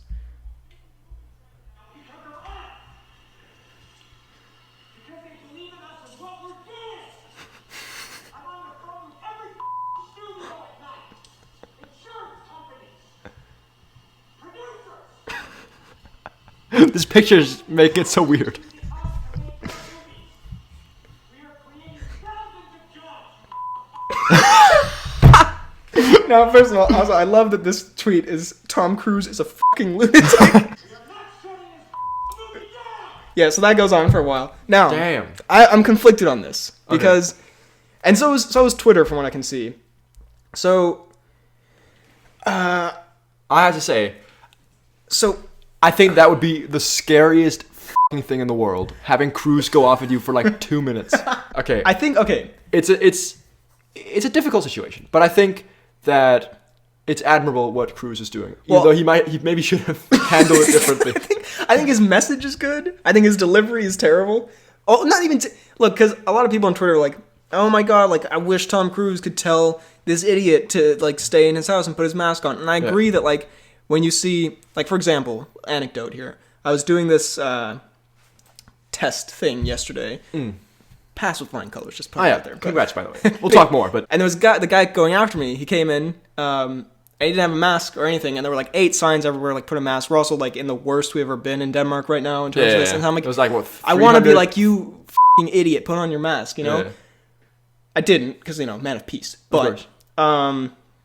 so I get what people are saying when they're like, yeah, like, and I think it's good to be like stern, but I think it also depends on what they were doing. Because if they were I really, think context is important here. if they were because- like just in like if there were like 3 people maybe like standing too close together and talking, not an appropriate reaction. I think the way he's reacted here, I feel like it might have been something they've done repeatedly. Yeah. Or it's a lot of people doing it. And I mean, they are on a movie set. But I still think that reaction's unacceptable. Like you can't do. Why don't maybe they walked up and sneezed in his face? Like if they were up and licking him and like, because I mean, part of it clearly seems to be he doesn't want his movie to get shut down, and like that. Well, I think it's also which is also like compassion for the people who like would have their jobs lost. Yeah. But then some of it is just like, it seems very like it's not a good look when people already think like the Hollywood elite are a bunch of out of touch like egomaniacs, and then to be like. Because he's not even the director. Like, can he fire people? I mean, he's Tom I'm sure Cruise. he can. Yeah, but like, he shouldn't be the one who's like, you're getting off my movie. You know, like, I don't know. I think. Well, I think at least from what we heard there, from the short clip we heard, it sounds like I've he's listened saying to the that a whole lot of thing. people, It's basically that, like the whole thing. Like he, Industry is shut down. like, Put food on their table. Okay? I was like, don't, cause like he does say some He like say some decent things. very where nice he's things. like people are like people have lost their homes and Yeah. their jobs. It's just the way he says it. He's so Also, angry. It sounds so much like Les Grossman from Tropic Thunder. Now the thing is, it sounds like he's also just a lot of, because it's not a lot of movies that are in production right now, is it? Surely not, right? So it sounds like he's kind of Yeah. like pulled. I don't know how much he's done, but it sounds like some people have pulled a few strings to actually get this working. So it's important that guidelines are actually followed in a way, you know. So I don't know. He also says if you don't do it, you're fired. All this stuff. If I see you do it again, you're fucking gone. So yeah, it's I don't know. I do think like basically the message is good. Like they should follow the restrictions, and I can appreciate he would be angry, but being that, especially when you're Tom Cruise and you already have a reputation for being a kind of weird and crazy. God, That's it's not really it's the really look weird because you wanna. I don't think I'd feel comfortable around him at all. He seems like okay. Look It again. seems like he could snap. One day I would love to work in Hollywood, so just kidding about everything I've ever said on this pod. But he does seem like the kind of person who I wouldn't want to be alone with. like he does. He doesn't. It would be hard to have a conversation with him. It feels like. I don't know. Or not even. I think like he could just- I think I'd just be paranoid about not saying the wrong that he'd kick me in the mouth. No, that I'd say the wrong thing. No, I get. I'd be yeah, like- that's right. Yeah, Scientology dope. And he'd be like, is the f***ing shit. what? He instantly brings me into the Scientology church. So yeah, I don't know. Interesting Cruise piece, but Oh god, there's the Grossman. yeah, there's a Les Grossman comparison. So yeah, I don't know. Interesting topic there, but yeah, people also should be held accountable. But then I don't know. I think there's a better way to like. But we don't. I think we don't know enough about the situation. So it's hard Yeah, to say, I think but we need more context to properly I'm sure he'll talk about put it him at in some prison point. or something. You know? We give a bunch of movie characters, and we talk about whether or not the two of us, Frederick and BHL Hudson, in a tag team, yeah, could beat them in a fight. could beat them in a fight. Okay. So we should probably first go through our strengths and weaknesses. okay. You are weak and brittle. E.T. I think we'd f up ET. I feel like I kicked to E.T. and he'd turn into gazpacho. ET is one of the most lovable film characters of all time. However, However, we would beat the out of him. if ET was Okay, well, how would we- what offensive abilities does ET have? I can't remember. Does he have? Can he like shine a bright light or something? His finger makes a light. He can fly, or he makes the bicycles fly. He could run away. But no, I mean it's kind of like short waddling. No, like he could get on a bike and then fly that's away. true. That's true. Like, he'd be good I at can't really remember what he can do, but I still feel like because he's also so like nice and naive. yeah. We And he would- gets captured really easily, doesn't he? So I love ET, but But at the same time, you're getting it. Ferris Bueller. Ferris Bueller, we would absolutely pulp him. We would decimate Ferris Bueller. This is the best episode of the pod by far. Ferris Bueller. Look I at haven't seen the movie. I've seen clips from it. He's Me like too. he's like a teenager. We're teenagers. He's basically that guy at the party that we would say like, yeah, we could kick the yeah, guy's ass. definitely. No, yeah. And look at his soft, mushy face. Pinocchio. Pinocchio. Oh, he could stab the out of us. Even with his nose. Yes. It's not that sharp. He'd be like, "You're good looking." BHL is immediately impaled. You have a good YouTube channel. Freddy dies. Damn, this just got real. Damn. No, Pinocchio. How can you kidding? What? We kick him. He falls apart. He's a fucking marionette doll or whatever. I'd take Geppetto. Take control of Geppetto's hand. And make Pinocchio stab himself in the foot with his long ass nose.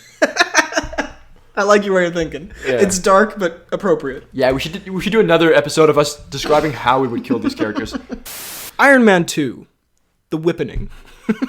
Sorry, I don't know what the fuck I said that. Put it.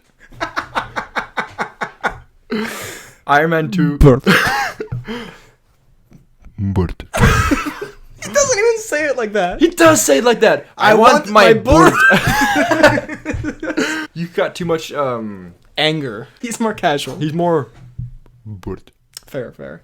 Like, I think its problem is it has way too much going on. Like, it has... Board. that alone would take up 8 movies. But, the Mandarin twist. Let's talk about... And you'll never see me coming. Oh, wouldn't go in there for 20 minutes. I sound like Shrek almost. That wasn't really a great Kingsley. But anyway. He's real, but he's not real. He just inhaled and took a Kingsley-esque pose, and I knew an impression was coming. I was like, we have to talk about the movie, not just do Kingsley impressions, as much as I would love to. But I do hours of Kingsley impressions. Like, this is what I say before every pod recording starts. Please, no Kingsley impressions. I just whimpers. Oh.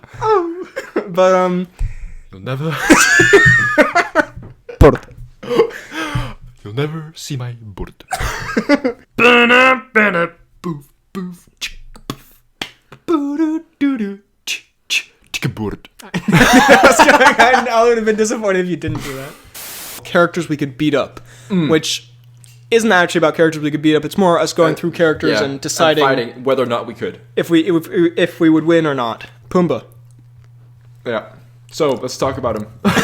So let's get real for a second. Genuinely, like, Well, he's a wild boar. he's a warthog, isn't he? Isn't that what they're called? Oh yeah, he's a wart. So could we? Warthogs are like genuinely pretty dangerous to people. And he's an like. And he smells.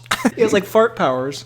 I think he's not like intelligent as the character, but he's more intelligent than a regular warthog. Like he has like he can speak, you know. Although is it only the That animals? was the stupidest thing I have ever heard on this podcast. He's more intelligent than a regular warthog. He can speak, you know. That's a shout, you know. So I think we'd be kind of fucked. Like I think he'd get us good. I think he'd kill us. I think he'd impale us with his like tusks. He did also... Yeah, I was saying that those tusks are dangerous. Yeah, I think we might have just lost. I mean, he also like fought off hyenas and stuff. Yeah, and we are no hyenas. Wow. So I hate to give a dub to the Pumbaa. That is the saddest dub to give out. Yeah, between us two fully grown men, we would lose to a stinky warthog Called Pumbaa. who's more intelligent than other warthogs, mind you. And voiced by Seth Rogen sometimes. Oh yeah. Also, we're eating popcorn. We should probably... every other scene. Movie characters we'd like to be. It's so lame. And then there's one wild card we throw in, where it's a dude who we say we want to be, but we don't actually want to be. And at the end, we have to decide which one that was. My next one, and I think you'll appreciate this. I've always wanted to be Phil Coulson.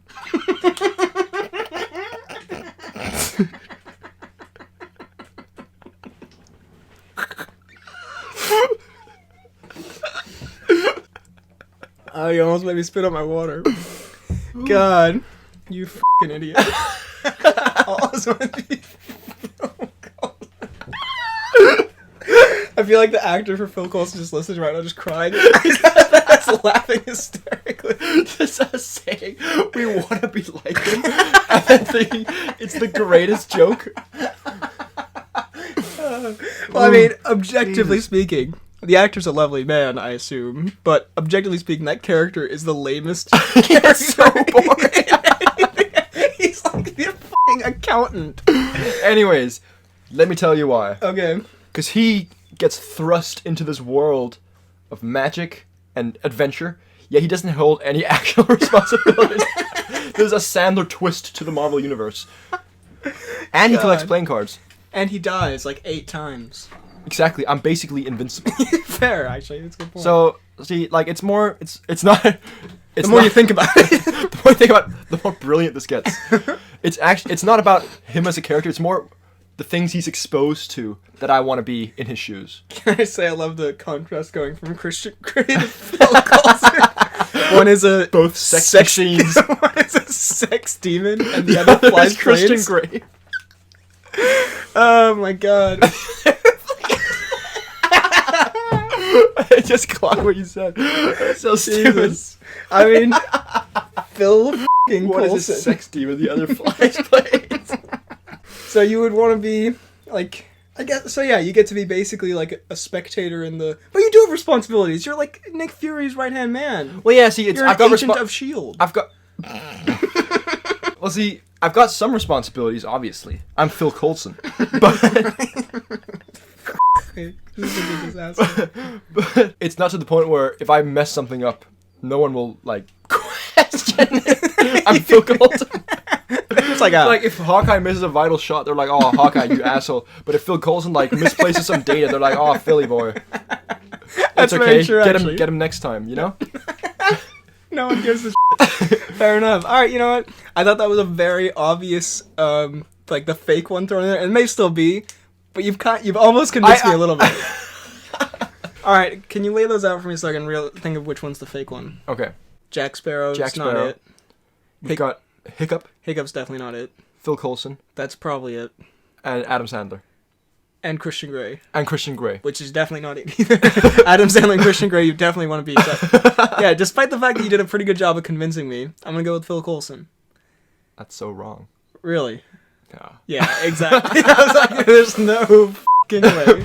I did think I did a pretty good job. You there. you did a better job than I did, to be fair. Iron Man, Mm-hmm. the guy from Ready Player One, Peter Quill, Green Lantern, Jesse from Pitch Perfect, Dave Franco, and Now You See Me. Okay. I know you want to be Green Lantern because you know the freaking Bible prayers from that. Darkest night. Peter Quill. I mean, I know you also want to be Jesse. Jesse is. I mean, you are Jesse. Big win. Big win. Peter Quill. I can see it. Iron Man. I get. For me, it's probably between. No. The goofy open world game also convinced me that you would be the Ready Player One dude. So for me, it's between Peter Quill and Dave Franco. Should not be a very tough thing to figure out. Let's look at my reasoning. Peter Quill, epic space adventures with your friends. Dave Franco, card tricks. Throws cards and Why the f*** would I want to be Dave Franco from Now You See Me? I don't know. You definitely want to be internal, just... It's not a bad thing to want to be. I mean, I've heard worse. So I guess it's Green Lantern then. Go with God, Dave. yeah. Dude, why on earth would I want to be a heisting magician? Why not? That's a good point. So yeah. well, okay. Here's one for you. Phil Coulson or Dave Franco? I mean, you're less likely to die if you're Phil Coulson. You're less likely to die if you're Dave Franco. But Phil Coulson definitely seems like a cooler dude who lives a cooler life, who has a much cooler profession. No offense to all the magicians out there, but if you're But if you're a magician, you fucking suck. if you go to a girl and go, "Hey, I'm a magician," Yeah, As but if opposed you go up to a girl and say, Phil "I'm Coulson. Phil Coulson," so yeah, no, you're right. I'm Phil going Coulson Phil. equals sex lord. Yeah, as we established earlier. Oh, in the right. episode. A crazed sex demon, I believe you called him. Then we get to Temple of Doom, which is definitely worse, but still very enjoyable for me. Okay. The company that I had did not enjoy it very much. Well, Oh, not that they didn't How so? enjoy watching it, but they were like, "Yeah, that was a terrible movie." And I was like, "Come on, it was, it's a shout, It's I can imagine you genuinely saying that. There's something like, "God, that was really, really bad. That was a poor movie." it's a shout, They all start applauding. They all immediately love it. God, he's so right. He has a way with words, that guy. Okay, so I mean, what the problems with it? It's way sillier and goofier and weirder than the first one. Like the first one is If like that's even possible. the first one has its goofy moments and elements to it, and like some fantastical elements. But this one, it goes so there was stuff in it that I didn't even remember happened. Like Indiana Jones gets possessed by like the evil villains at one point and smacks Short Round, and he just backhands the out of Short Round. I was like, Jesus, I forgot about this. Who's Short Round? The Short Round, his little friend, the kid. Remember, he has like a kid, like in Shanghai, the little Did not Asian kid. remember. He has an Asian kid stringing along him, and he calls him Short Round. He he definitely puts this kid in tons of danger. Literally, the first time we see him, he forces Short Round to drive him around the city. I mean, he doesn't force him, but he's like, "Step on it, Short Round," and then Short Round is like 8-year-old is just driving. I thought it was through. just like a leisure trip, and Indy's just sitting back, legs up on the dashboard. F***ing step on it, Short Round. Step on it, Short Round. I need to get to my appointment. Oh god, no. You really don't know Short Round, iconic character. I don't even think I've seen this movie. What? Oh well. Short Round, iconic. We're gonna have a blast with this then, because then, oh my god, there's so much in this. It features possibly the most annoying character in movie history. Short Round. Willie Scott, who is the female love interest in this one. She's basically meant to be like this extremely stupid, loud, annoying character, which she is, and it is effectively annoying. Like, Okay. that's all I can really like. She's always screaming. She's always falling over something. She's always like, I don't want to touch the spiders. I hate the spiders. While Indiana Jones getting like impaled by a spike, and Short Round is just like crying in the corner. I feel so bad for Short Round. Short Round gets whipped in this. They literally tie him to a post and whip this like 8-year-old. It's such a dark movie when like you go back to it. They rip people's hearts out and throw them into like fire. Can I just go back to 5 minutes? This movie is so goofy. It is, but it's also it's a weird The mix. goofiest moment. Yuck. It's a weirdest mix of like extremely dark stuff for this kind of film. Extreme brutality to just Short Round dancing. And then extreme goofiness. But okay, let's start at the top. Basically, this film's plot is it takes place before Raiders of the Lost Ark, right? Okay. So Indy is in Shanghai doing a deal with some guys who poison him, and it's all a big adventure at this party. Great scene, by the way. He does also impale one of the bodyguards with a flaming, like, kebab stick. It's kind of epic. Okay. But that scene is kind of epic, but it also, like, kind of epitomizes the ridiculousness of the film, where, like, you know, he's running behind this giant gong while a guy's shooting at it, and he jumps out of a window, and then Short Round is driving the car. It's like, it's much goofier in tone, in that scene at least, than the previous film. And then their plane crashes for various reasons, and they end up in India. The main reason being Short Round. The main reason being India was like, yeah, Short Round, fly this plane. I mean, also, again, on the ridiculousness, they survive falling out of a plane by sitting in a little, like, gummy boat, like, and then just hit the side of, like, a mountain, and they don't splatter immediately. And then they end up in this village, and they're like, please save all of our children. They become child slaves, which, again, they're darkness, like, there comes the very much darkness. Which, again, Short Round knows a lot about, it seems. He becomes one of them in the end. And then, In the end? Is that how it ends? Indiana hands off Short Round and just waltzes back into town, looking for a new boy to drive his car? like, I can imagine the Indiana Jones theme triumphantly playing, and he's like, you know what? Short Round is getting dragged away, just screaming. Bum ba bum. Bum ba bum bum. And he smiles to camera. God. This has gotten really And you dark. wondered why Short Round wasn't in the first movie. Characters we could beat up. Question mark. Question mark, exactly. Alright, first character, Jabba the Hutt. Jabba the Hutt. Alright, so he's really big, so it'd take a lot to hurt him. But at the same time, he's also very slow, isn't he? He's slow. I feel like he'd be kind of like punching a pillow. Right.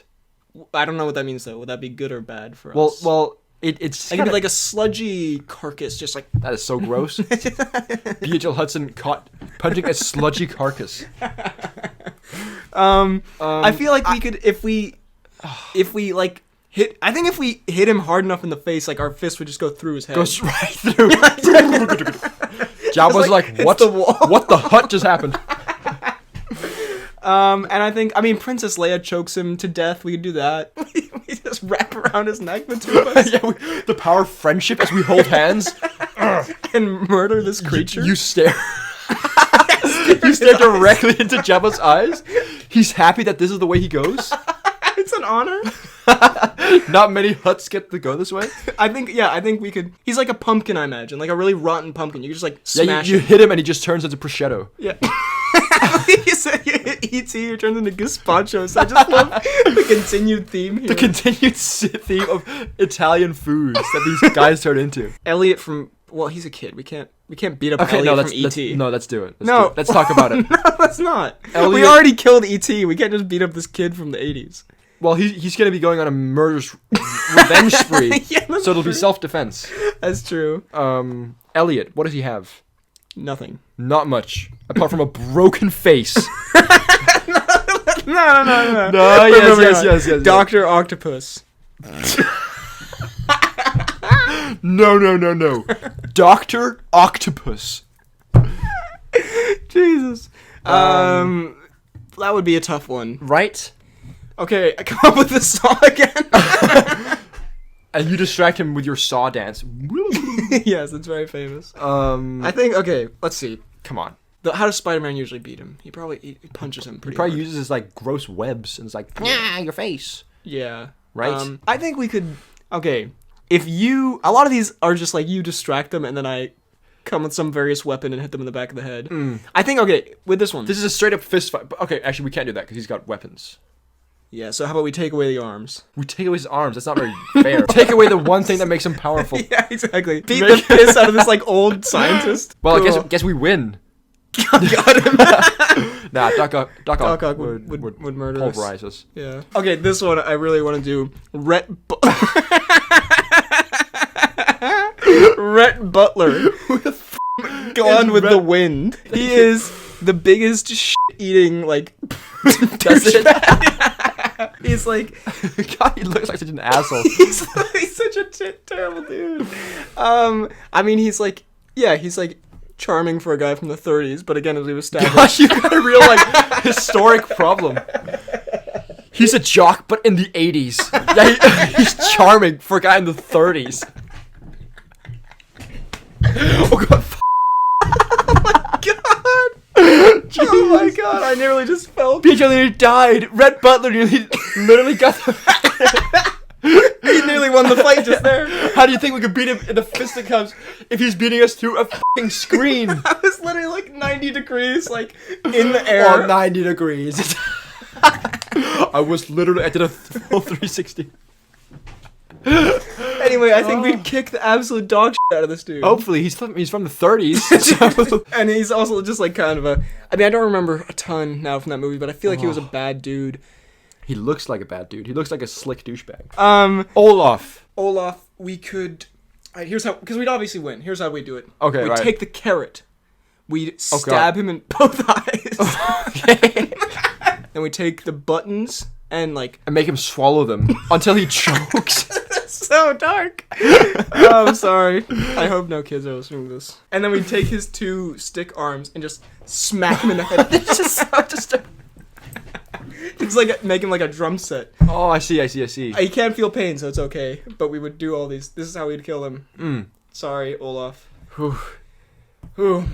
God, I hope one day like I have a prospect of getting a job at Disney, and then they just so we take his eyes and feed them to him. We stab his eyes with a carrot nose that I previously removed from his face. Again, it's okay because he's just a oh god. Oh god. This is a video that neither of us have seen. It was posted 11 minutes ago when we were recording this. Okay. So let's give this a watch. How do I unmute this? What do you mean, Peter? You were married for 10 years. Listen, we raised children. Would you like Nicole to remarry? Yes. I want Nicole to be happy. And do you have a relationship where you talk, it's a parenting relationship, and talk professionally about each other's work? Listen, here's the thing, Peter. You're stepping over a line now. You're stepping over a line. You know you are. Peter just Ask himself. questions that Peter. people want to know. Peter, you want to know. Don't say what other people. This is a conversation that I'm having with you right now. You're right. Put your manners back in. Do you think I was out of line? Yes, absolutely. Well, I apologise for that. God, So that this is a chilling Cruise angry interview. I think I've seen. I think I've seen this before as compilation well. of like angry celebrity interviews. Yeah, this is.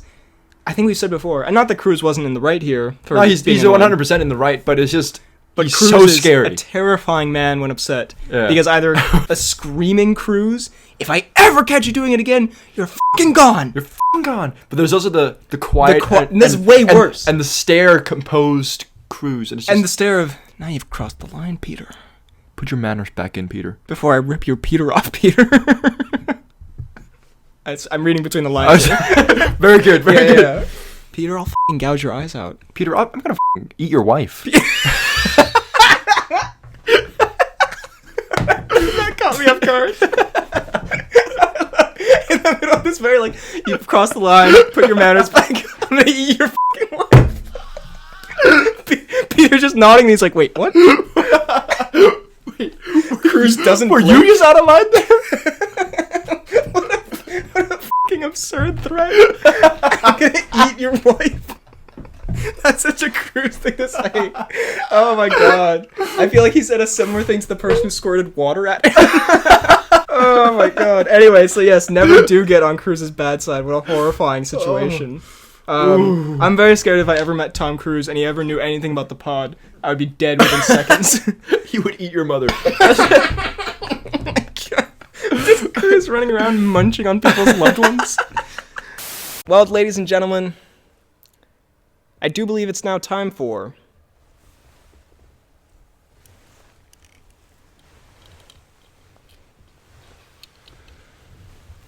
The Tom Cruise.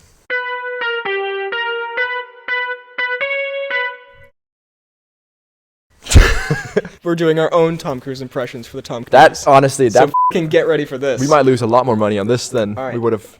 As soon as I put on the glasses, I transform. You ready? All right, yeah. All right. All right, and I just rattle off. I'm gonna eat your wife, Peter. Just rattle off any Tom Cruise quotes you can remember. Oh That's the wrong door. All right, listen here, Peter. Now, you've overstepped. Put your manners back in Put your manners back in, Pete. and yourself. And literally, Got that, Peter? Literally eat 1,000 dicks, Peter. Peter, I'm gonna sue you back into your father's balls. I want the truth.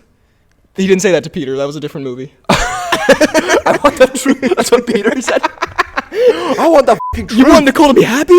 Tell me the truth, Trues. Trues. Tom Cruise. Tom Cruise. What does he say in American Made? He's like, God, this is really embarrassing. in one go. Get it fucking done. Show me the money. What does he say in that one where he's like, you had me at hello? Is that him? I'm gonna shoot you if you You don't... can't handle the truth. I'll That's not shoot the you if one. you don't drive this cab, Jamie Foxx. It's one of my favorites. All right, I'll shoot you if you don't drive this cab, Jamie Foxx. Also, my personal favorite Tom Cruise quote.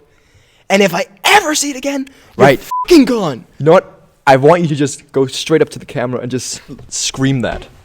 We're creating thousands of jobs, you motherfuckers.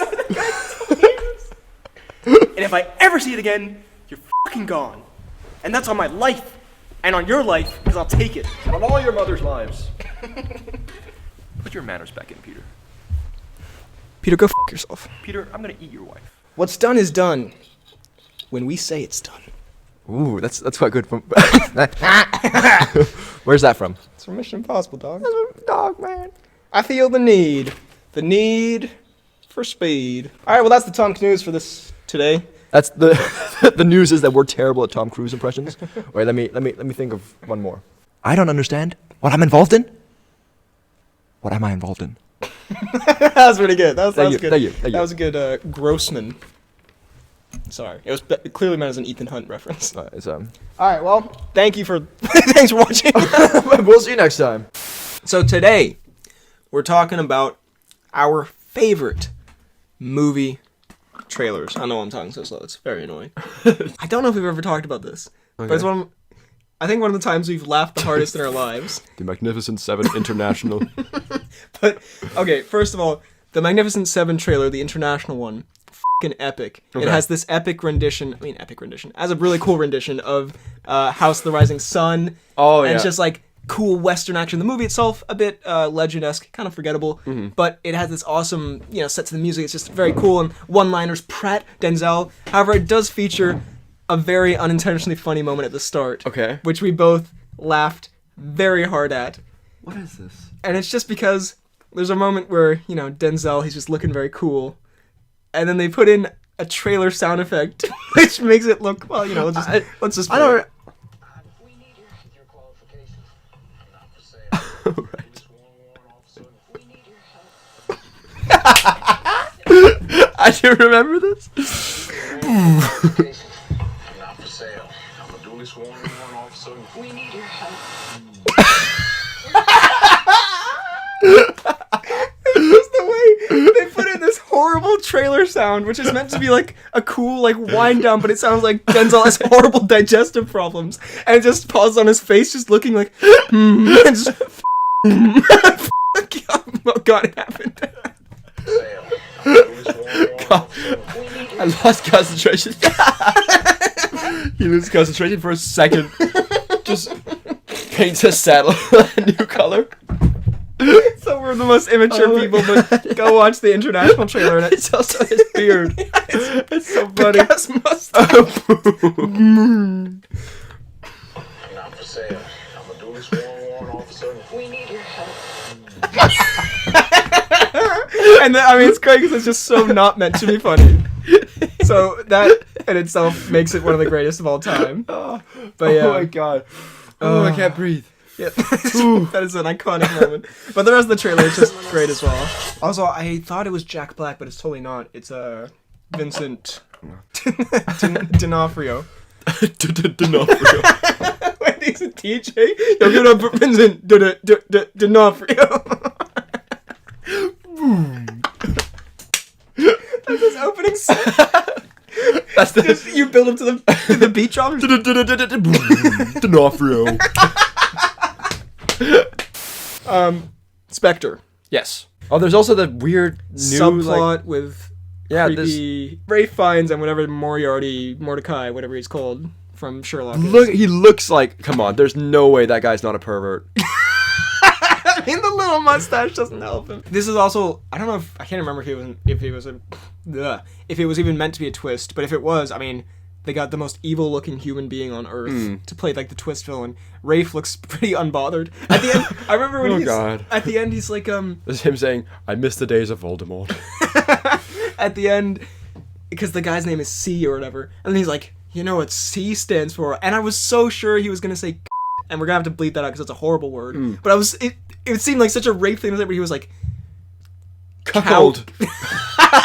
he was like, coward or whatever. He says something that's way less cool, and I'm like, or like he was gonna call him a cock or something. It just, the whole cinema like seemed to stifle a laugh. God. I remember us like both just being like, what is he? Because I kind of want to find he out. said, "You know what C stands for? Cock." that would be a suck your own dick kind of moment. Oh yeah, he reveals he has like his bullets, and then he's like, And now we know what C stands for. Careless. Careless. it was so obvious. Just Oh my god. cock. Now we know what C stands for. Cunnilingus. He's just like, what? Rafe runs at him vigorously. Rafe displays speeds that shouldn't be possible. It's it. Yeah, he just the Pennywise. That would genuinely be terrifying. God. I imagine him just like this, a completely random and obscene thing. You know what the C stands for? Cuckolding. Just so I like, just love the idea of him doing it just immediately after. You know what C stands for? He doesn't even get the word out. Just, you know what it stands for? he doesn't say anything. No, C stands for. Just leaps at him. Oh my god, Jesus. Anyway, James Bond plays plays a game of chess to the death.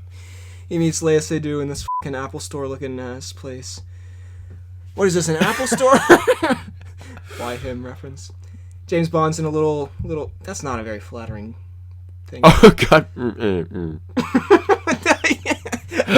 At this point, he's also, they're like, oh, do you want your martini shaken or whatever? And he's like, I don't give a shit.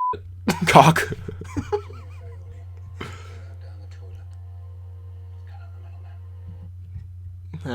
classic. But see, the thing is, See, that's funny. in the Because he's earlier- not gonna shit it out later.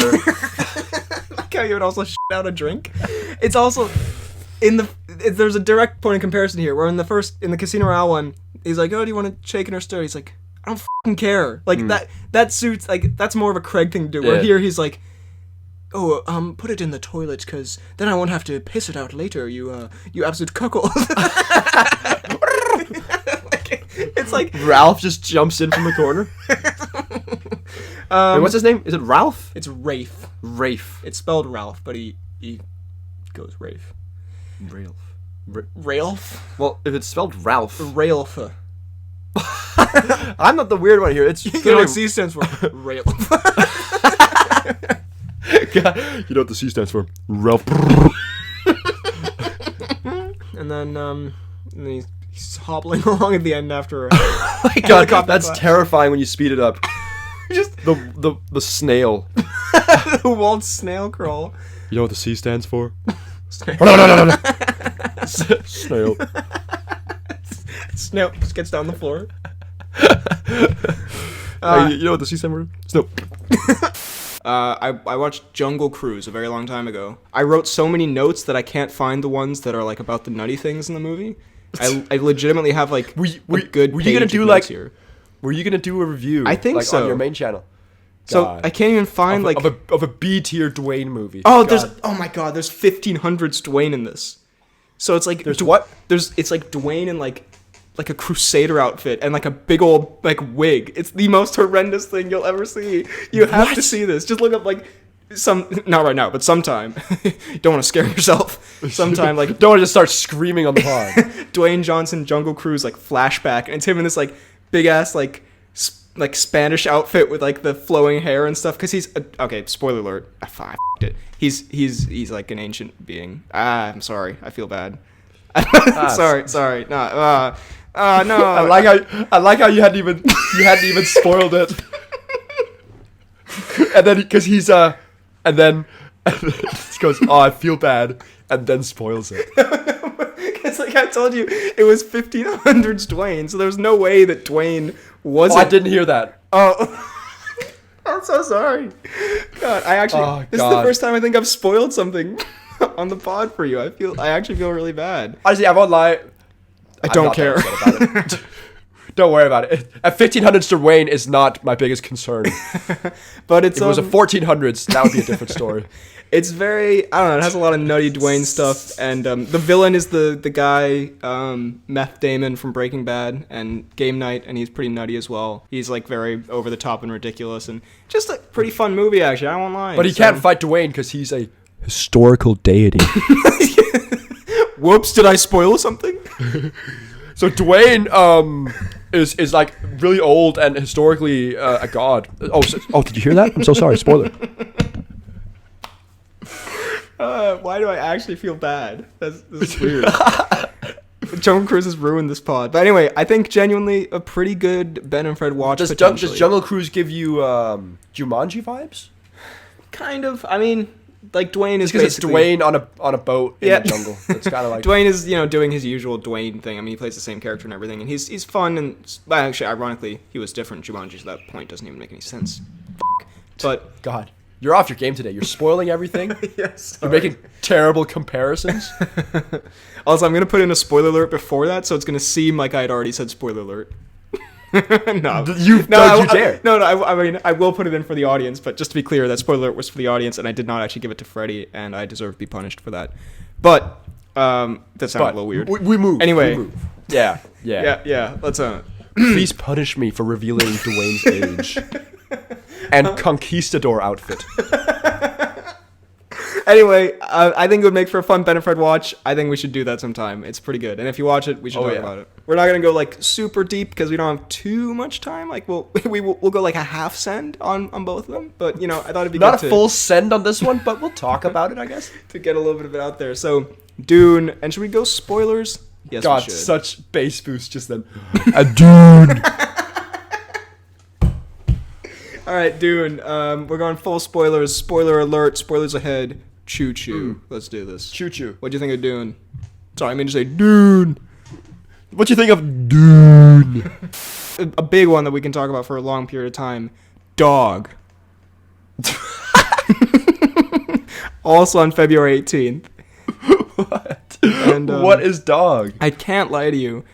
It literally physically makes me uncomfortable to do so.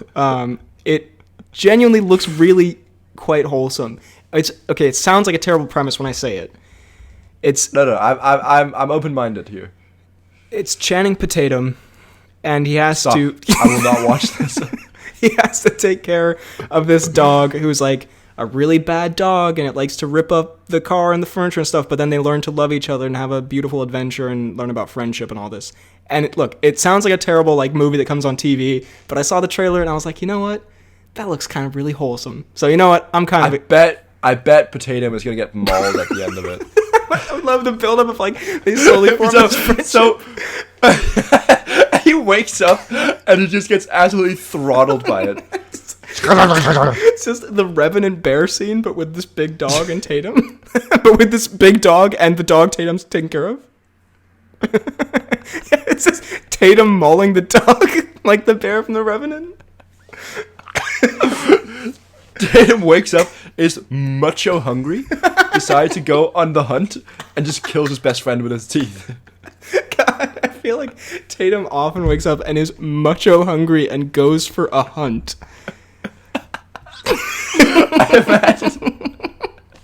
Just imagine the scenes. The dog is sleeping peacefully in its little bed. Tatum just sits upright in his duck pajamas. And he is famished.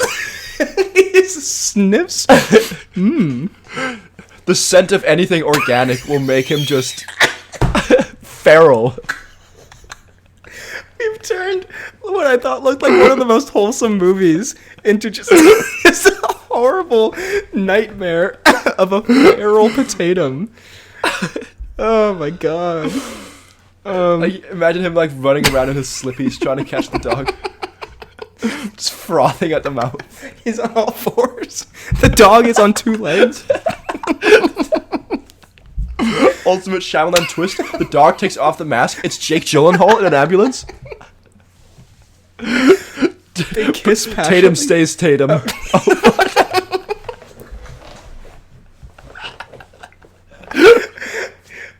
my god. Imagine that. You big stinker.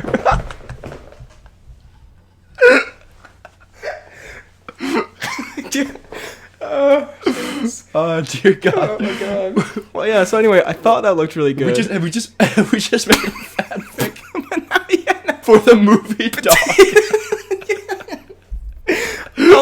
The most anticipated movie of this millennia. Also, yeah, I just love the creativity of like, okay, we have this movie where Channing Tatum befriends this dog. What should we call it? I feel like it was Potatum who just raised his hand. Dog. So there's a movie, and there's two dog-looking things in it. What should we call it? So, there's a movie. Doggy. There's a movie where this dog is raised by an absolute hound in his own right. Which we Marmaduke 2. Garfield. I know you said Garfield, but I did hear Nardfield. Also, it's so unfortunate that we've legitimately spent the most time on the movie Dog of all of these.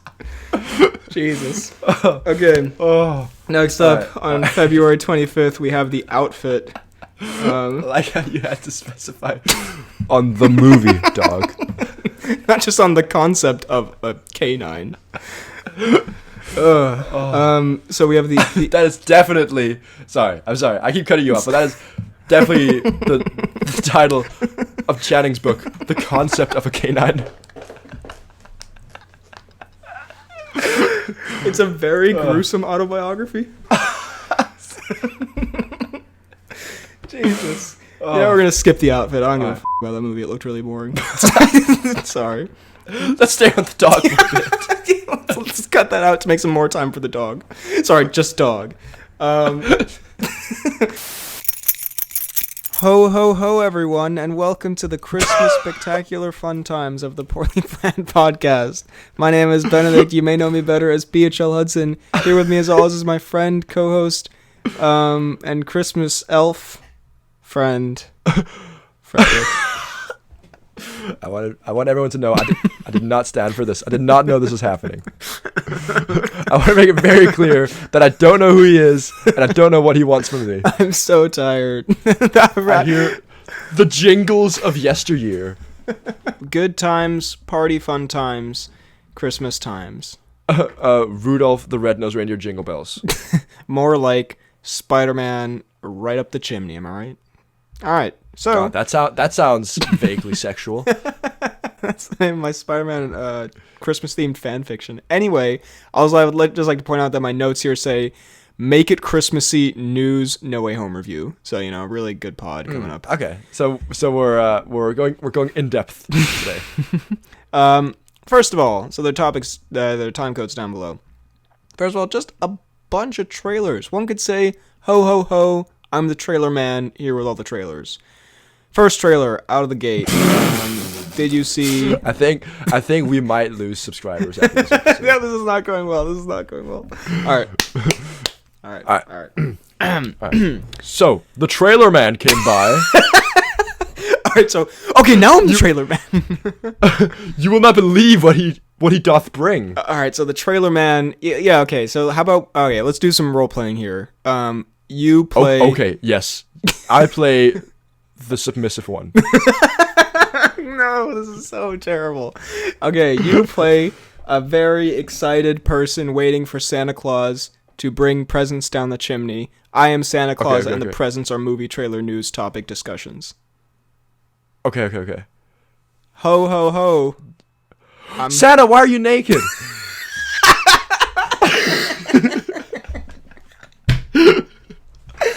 All right, never mind. We'll move on. I would just like to specify you were playing an adult character before that gets... Right. Anyway, first trailer, I'm shooting down the chimney. Did you see the Sonic 2 trailer? Sonic the Hedgehog. I did see the Sonic 2 trailer. Did you like it? I loved it. Did you think... Move on. oh, another present. Did you think... Oh my god, they're shooting down the chimney like fucking bullets. God damn. Get down. Santa locked and loaded. Another Christmas-themed porno? Next up, shooting down the chimney. It's the biggest present you could ever ask for. It's a Fantastical Beasts trailer. It's full of the present. You open the present, and a giant beast comes out, and it mauls your face and kills your family. I don't fucking know. Merry Christmas. Thanks, Santa. I love this. I imagine just a mall Santa, some kid sitting on his lap, and he's just so fucking sick of his job. And he's like, I don't know, a fucking bear comes out of the gift, and then it eats your dad. Goodbye. I did also see this trailer. God, we're doing way better than we usually do. About. Yeah.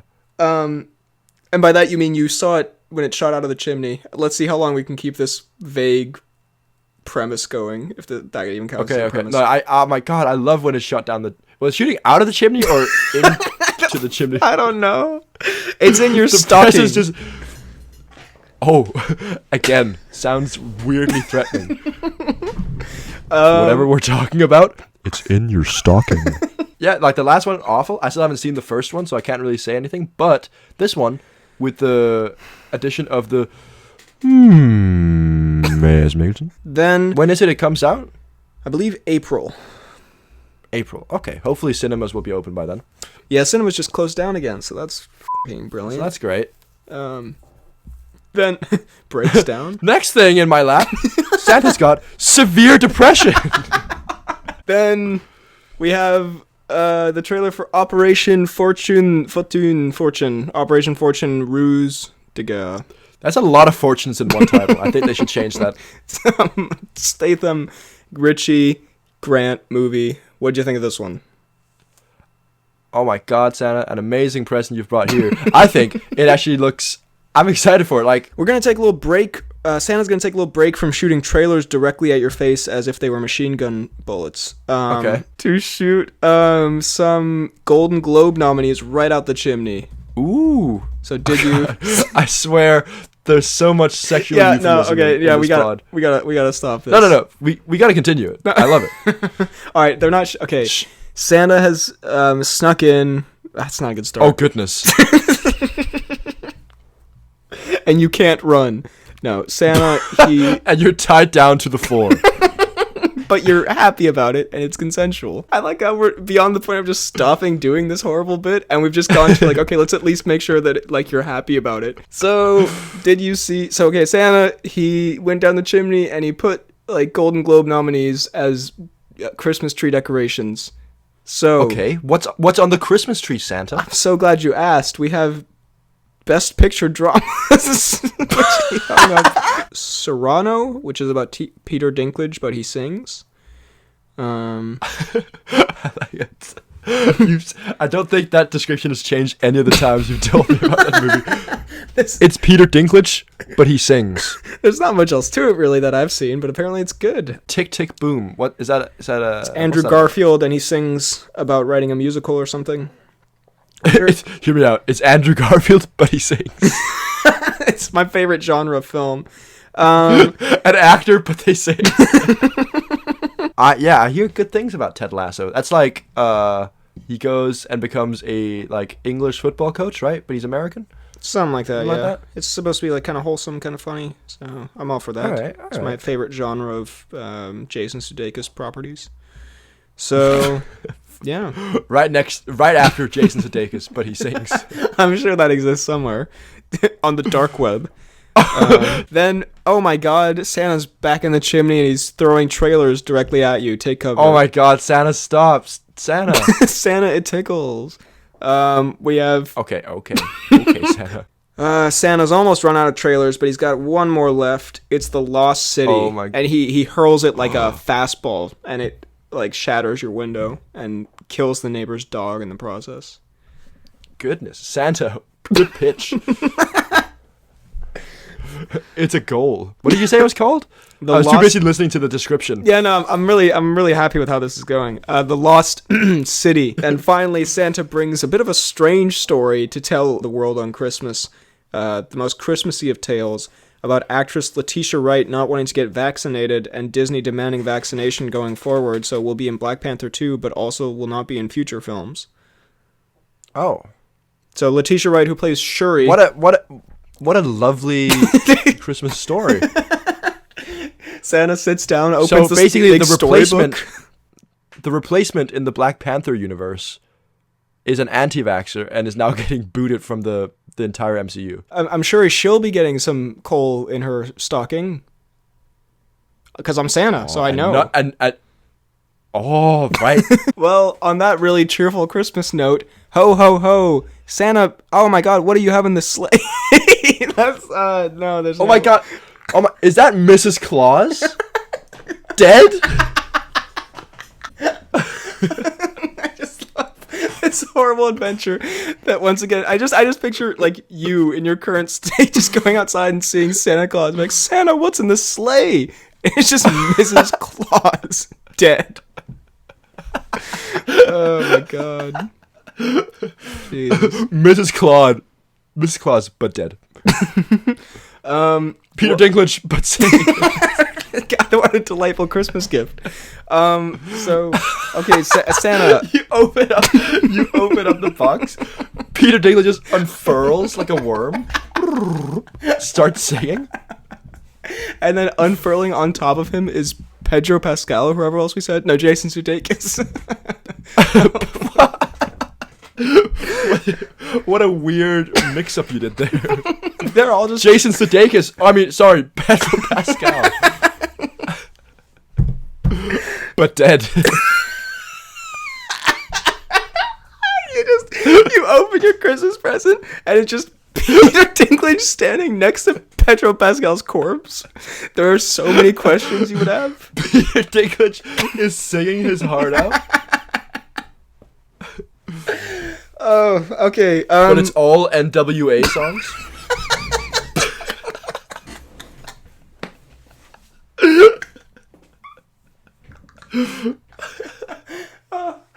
Oh my God. Jesus. Oh my goodness, Peter. So, in my sleigh here, I have today's topic. And that topic... No, you don't. ...is the movie Spider-Man No Way Home. Look, I brought you Tom Holland's thumb. I brought you Tom Holland's nipple. God, we've really... I feel like every year we have to bring back this character of, like, sadistic, murderous, evil Santa Claus. Slightly seductive Santa. We're just alliteration Santa, only with S. Yeah. Sexual, seductive... savage Santa. Silly. Goof. Anyway. Oh yeah, let me get my alliteration on. Silly, seductive, goof Santa. spoilers, click to the Tom Cruise if you don't want it spoiled. 3, 2, 1, okay. Tobey Maguire and Andrew Garfield. Sorry, I'm not gonna lie, and I'm really sorry to say this, but because I exhaled at the same time as you saying that, it sounded to me like you said Tobey Maguire. I'm sorry. I'm not happy about it, but it's a fact and I had to point it out. I'm happy about it. That's exactly what I wanted to happen. I timed it perfectly. My mathematical calculations spot on. Willem Dafoe is terrifying as the Goblin. Like when he does like his Goblin voice or like his insane voice, it's like I'm like, holy shit. He is Willem. He is a pretty frightening individual, and he I say this with like reverence and respect. He does look a bit like a goblin, and it's but it is a perfect. I say this choice. with love and affection. You look like a gnome, my guy. You look like you ought to be in my factory helping with the presents. So now ho ho ho, guess what I got? I got your favorite segment, Freddie. I'm Santa. Here it's time for. Oh, it could be the Tom Cruise. That's about it. So, yeah.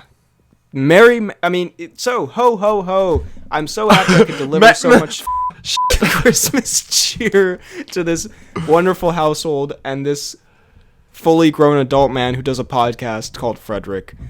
What a great time this was. Thank you, Santa. You've really made my evening. So I feel like at this But point, do please remember to put clothes on next time. I also feel like at this point your house is like half burned down to the ground. There's like bullet holes in the walls for some reason. I feel like it's just been an absolute Santa rampage, Santage throughout the Santage out of control. Yeah, so ho ho ho, I'm gonna get in my sleigh and fly away from here before I presumably get arrested for numerous things we mentioned in this pod. So ho ho ho, Merry, where are my keys? Merry Christmas, everyone. Hope you have a great Christmas. His balls go again. But in all seriousness, hope everyone has a very Merry Christmas. Thank you for Or Hanukkah. Yeah, well, yeah, sorry, yeah. Or anything you celebrate. Have a happy holidays. You can find me on YouTube, BHL Hudson. Bye, Santa. That's so nice. Oh, what I miss? I'm back. Who was Santa What? here? That's so weird. Anyway, you can find me on YouTube. What just happened? BHL What just Hudson. happened? I don't know. I think I decided that for some reason I wasn't here. Like, BHL Hudson wasn't here this whole time. This was Santa. I should have done that from the beginning, but... Santa actually hit me with a brick in the back of the head, and I've been just lying unconscious. That was caught by Matt Murdock. Yeah, Matt Murdock threw it over to Santa, and then he clocked me with it. Thank you very much for listening, and we will Christmas you next time. Ho ho ho ho ho ho ho ho ho ho ho ho Santa. No. Emphasis on that. Santa. Best moment where Dwayne should have died. Now, this was a category. So every moment that doesn't happen is automatically the worst moment. Because I want to clarify, because this sounds really hateful, but this is... It does. Looking back on top 10 movie scenes where Dwayne should absolutely have perished. The thing is, it doesn't even say movie scenes, it just says where Dwayne should have died.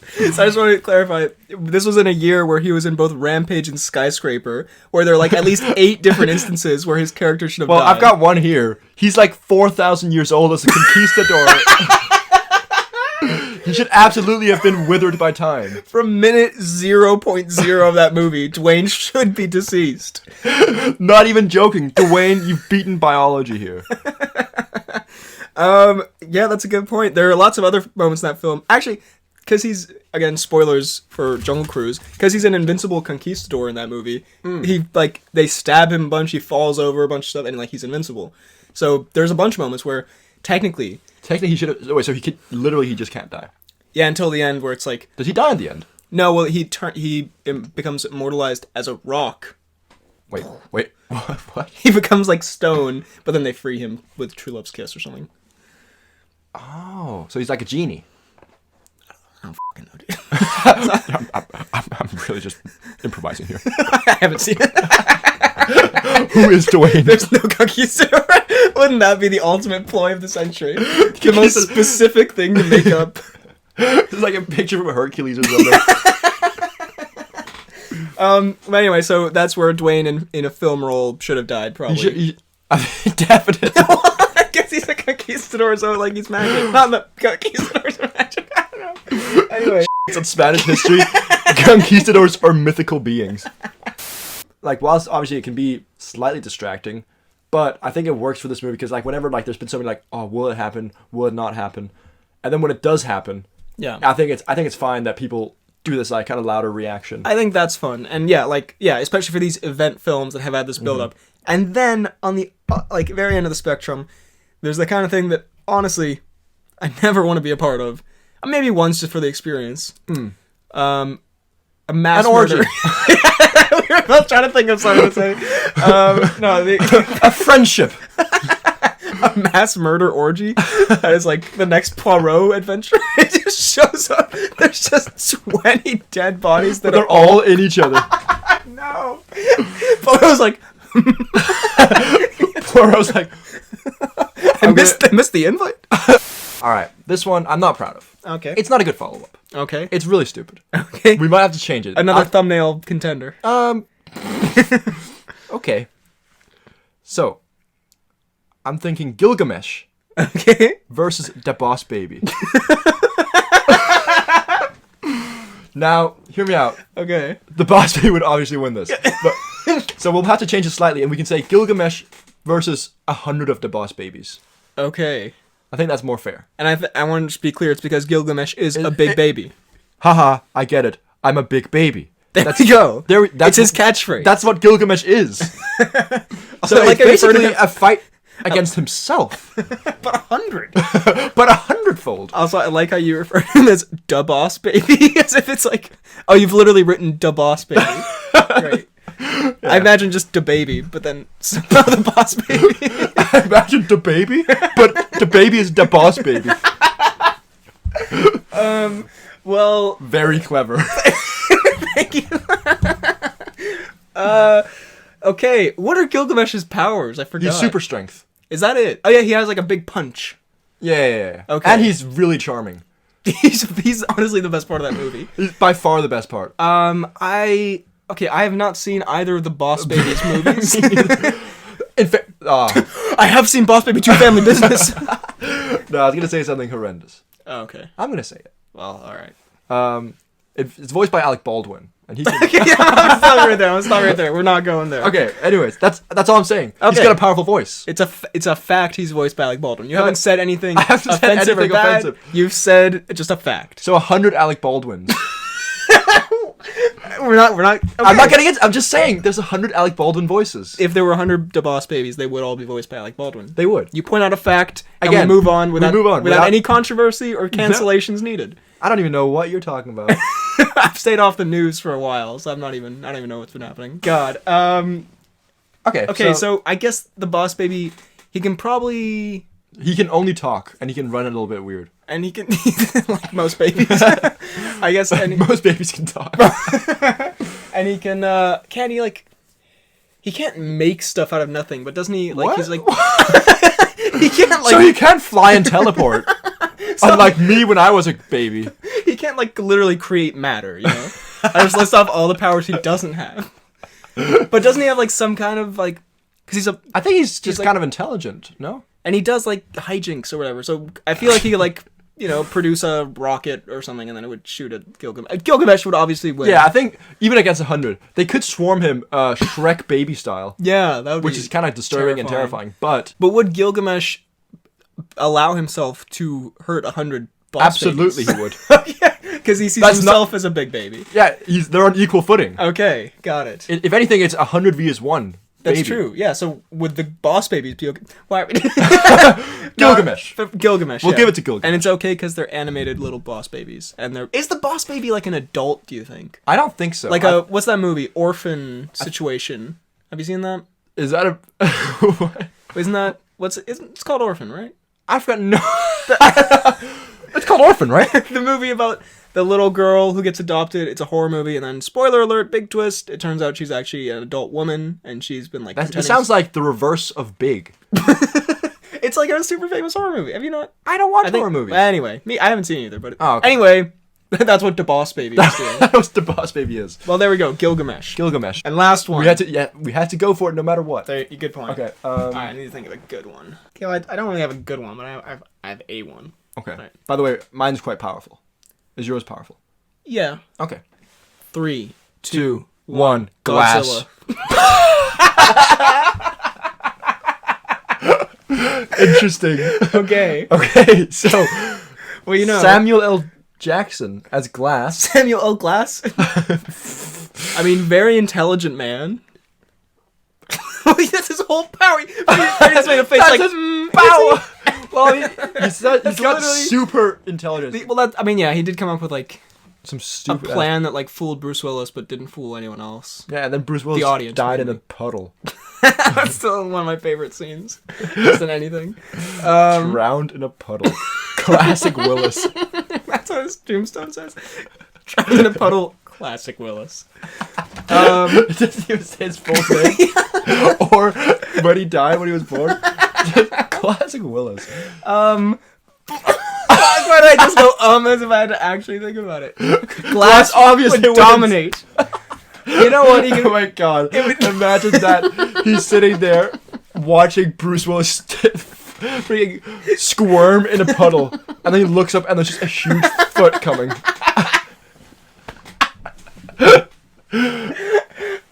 To be fair, in the like Lex Luthor Superman kind of way, if there's any way to defeat the like monstrous superpowered thing, it's using intellect. So maybe He's not gonna win. he could think of some kind of plan. He's gonna try and eat him. How do you eat an elephant? Slowly, or whatever. Isn't that a classic joke? It's just a random. It's not something that makes people laugh. That's something that someone told me was humorous one time. Alright, fine. We'll go with Godzilla, I guess, against my will. I did rewatch The Suicide Squad with Papa Hudson. I just feel like we've never mentioned it, but I really, for some reason, it makes me laugh, even though it's a very serious moment, when Ricka Flagathan is stabbed in the heart. Rickethan Flagathan. Yeah. And stabbed in the heart. The way... No, that doesn't make me laugh, but the line he says... You see Rick Flag die, and she just goes, and you just sit there going, raffle.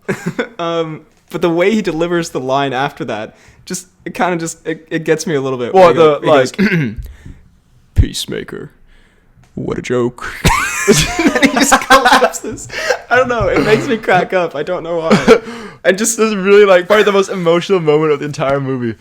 Peacemaker, what a joke. Yeah. We are connected. I started this as a bit of a joke, like ha ha ha. I'm so connected. We are literally. You are literally the Milo to my vampire bat fluid. I was gonna say you're the vampire blood to my Morbius downing that thing with a disturbing technique. So never say that. Never say that ever again. Morbius downing that thing with a disturbing technique. The way he would drink that blood, that was like two hands around the. I'm sorry, I just looked Around the what? Around the what? BHL Hudson. the blood sack. Blood sack. Sorry, this is a terrible episode. Yeah, in Morbius, spoiler alert here. Dr. Michael Morbius just takes two hands and grips the blood sack and sucks it. Did you hear about the Ezra Miller situation? It's not funny. It's not funny at all. But this headline did make me laugh from Evening Standard. Ezra Miller, restraining order for the... Sorry. No, this is not funny. This is not funny. Sorry. Not even say it out loud. It says restraining order for the Flash actor who, quote, burst into couple's bedroom. Sorry, that's the visual image of Ezra Miller, Flash actor, just whipping open a bedroom door. He's in Flash suit. Also, the picture, his mugshot is so scary. He was in Hawaii. A judge has granted a couple a temporary restraining order after they alleged he burst into their room, made threats, and stole from them.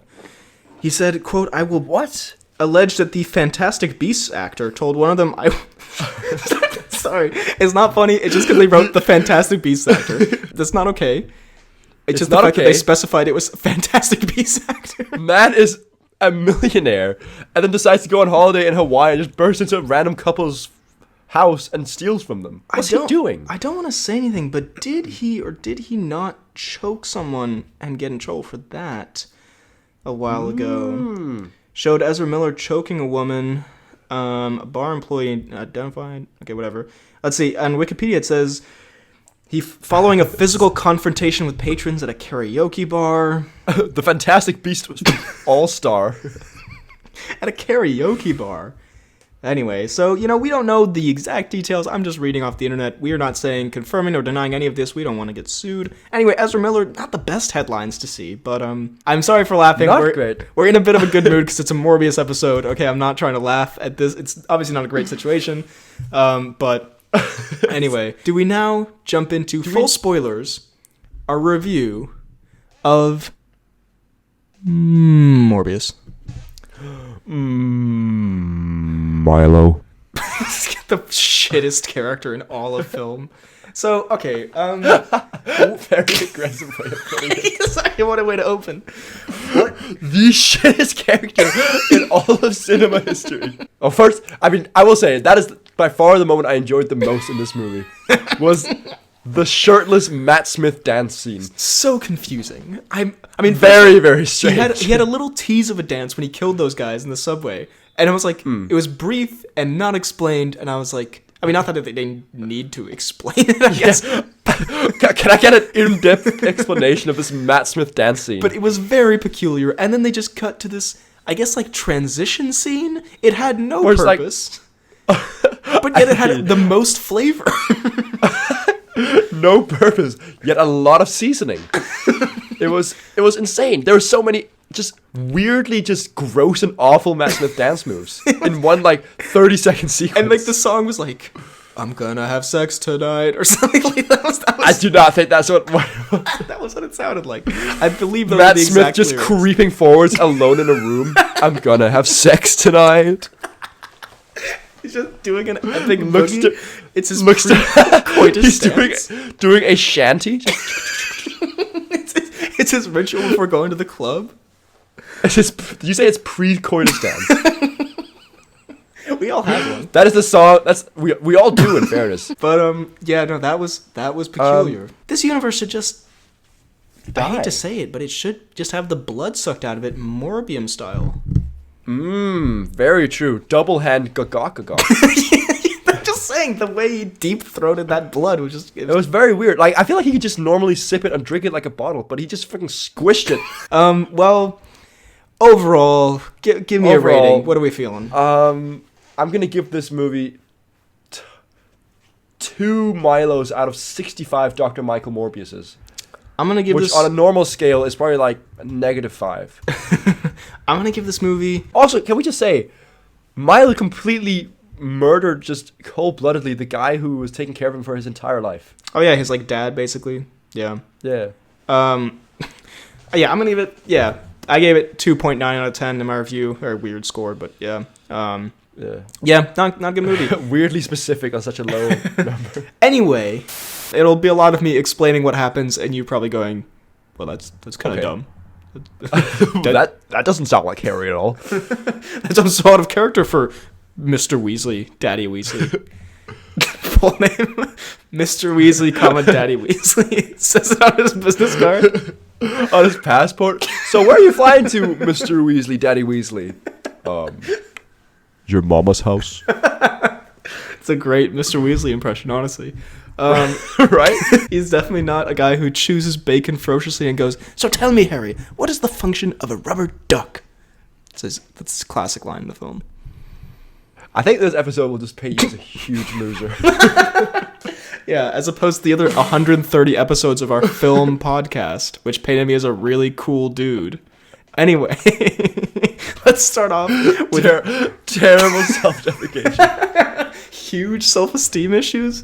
Let's start off. Do you remember at the end he melts the Snake Man's face with his hands? The guy has a turban, and it turns out on the back of the turban is Voldemort, and then he touches I do him remember and he that. turns to dust.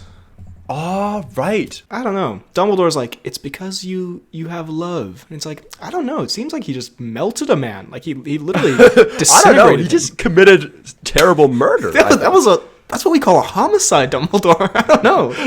Dumbledore, please, you need to wake up from this weird fever dream you're having. I mean, Harry Potter, age 10, killed a man. it is like a very, like, you know, this has been brought up a lot, but it is the most dangerous school. I mean, like, changing Yeah. staircases. You know how many kids would die? I'm just saying, like, there's a big three-headed dog, which, again, probably shouldn't keep in the school. Also, I like how Dumbledore's like, don't go on this floor if you don't want to meet a certain death. It's like, you're talking to a bunch of 11-year-olds. They're gonna be like, that sounds crazy. I want to check that out. Be like, there's a three-headed dog, and it will literally rip all your limbs off. Don't check it out. I feel like that would be a more... It's not a Schwepping moment, as Dumbledore would say. This will not make for an epic TikTok. It will dismember you. Imagine that in this 2001 movie that Albus Dumbledore just sitting there like very wise, and all of a sudden, that is not a YOLO swag time, guys. This is like old man voice. I would not dab on that one. But beware. Gangnam Style. Sorry, I don't know. You sound like the oldest man ever. But beware. A song from 10 years ago. Harlem Shake. Dumbledore just gets on table. This is a terrible podcast. Oh my god, what an absolute horror movie moment. That Dumbledore leans in hella close to Harry's face. Beware. The Harlem Shake. And then this music just starts playing. Dumbledore absolutely shakes it. But no one else knows what's going on. It's only in his head. He's the only one who can hear the music. Beware the Harlem Shake. And then just in silence. He just runs up and down the Great Hall. I mean, I think the Dumbledore in this movie... Beard just flying by his side. He doesn't even dance. He's just doing laps.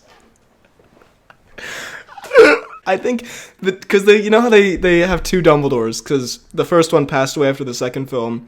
I think he works quite well for the the kids movie vibes of the first one. Because the second Dumbledore, which we'll get to, he's so mean.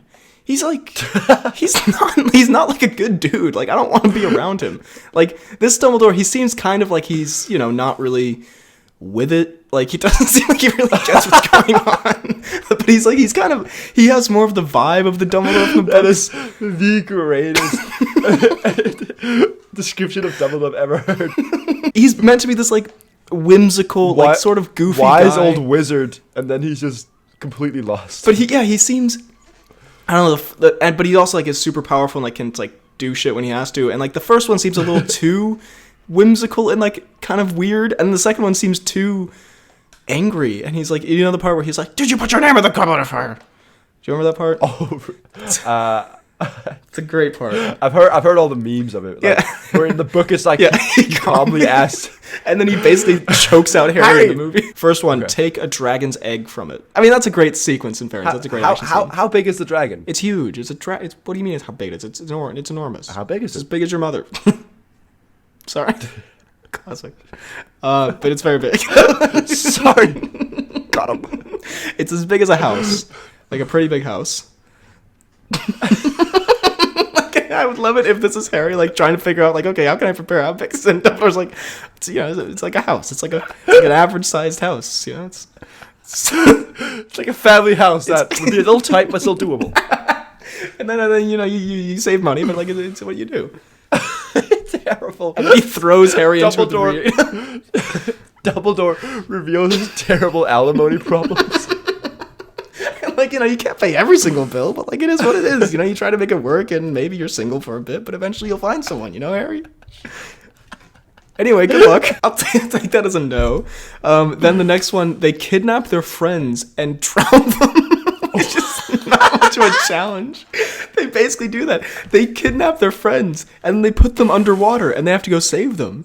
And it's like, what? It's so What is fucked. going on? And then they have to find their own way to breathe underwater. So one guy turns into, like, I can imagine just Harry Potter seeing Ron and Hermione is absolutely about to suffocate and drown underwater. He just looks at her from the surface. well, that's fucked, and just walks away. I just imagine, like, they're like, okay, challenge number 2. They're all gathered in the stadium, whatever, and just Dumbledore comes out with Ron Weasley and just holds him just under the water, and that's the whole challenge. Oh my god. Sorry, so dark. Anyway, they do kidnap their friends, though, and they hide them underwater, but I guess they don't drown. And then they're Do like, the friends accept this? I don't think so, no.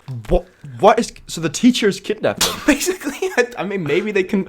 I wouldn't consent to that, honestly. And then also, they have to figure out their own way to get underwater, so one kid turns himself into half a shark, and then, like, Harry has to take this drug that gives him gills and shit, and it's like, it's very strange. What is going on? And then also they are A kid turns himself into half a shark.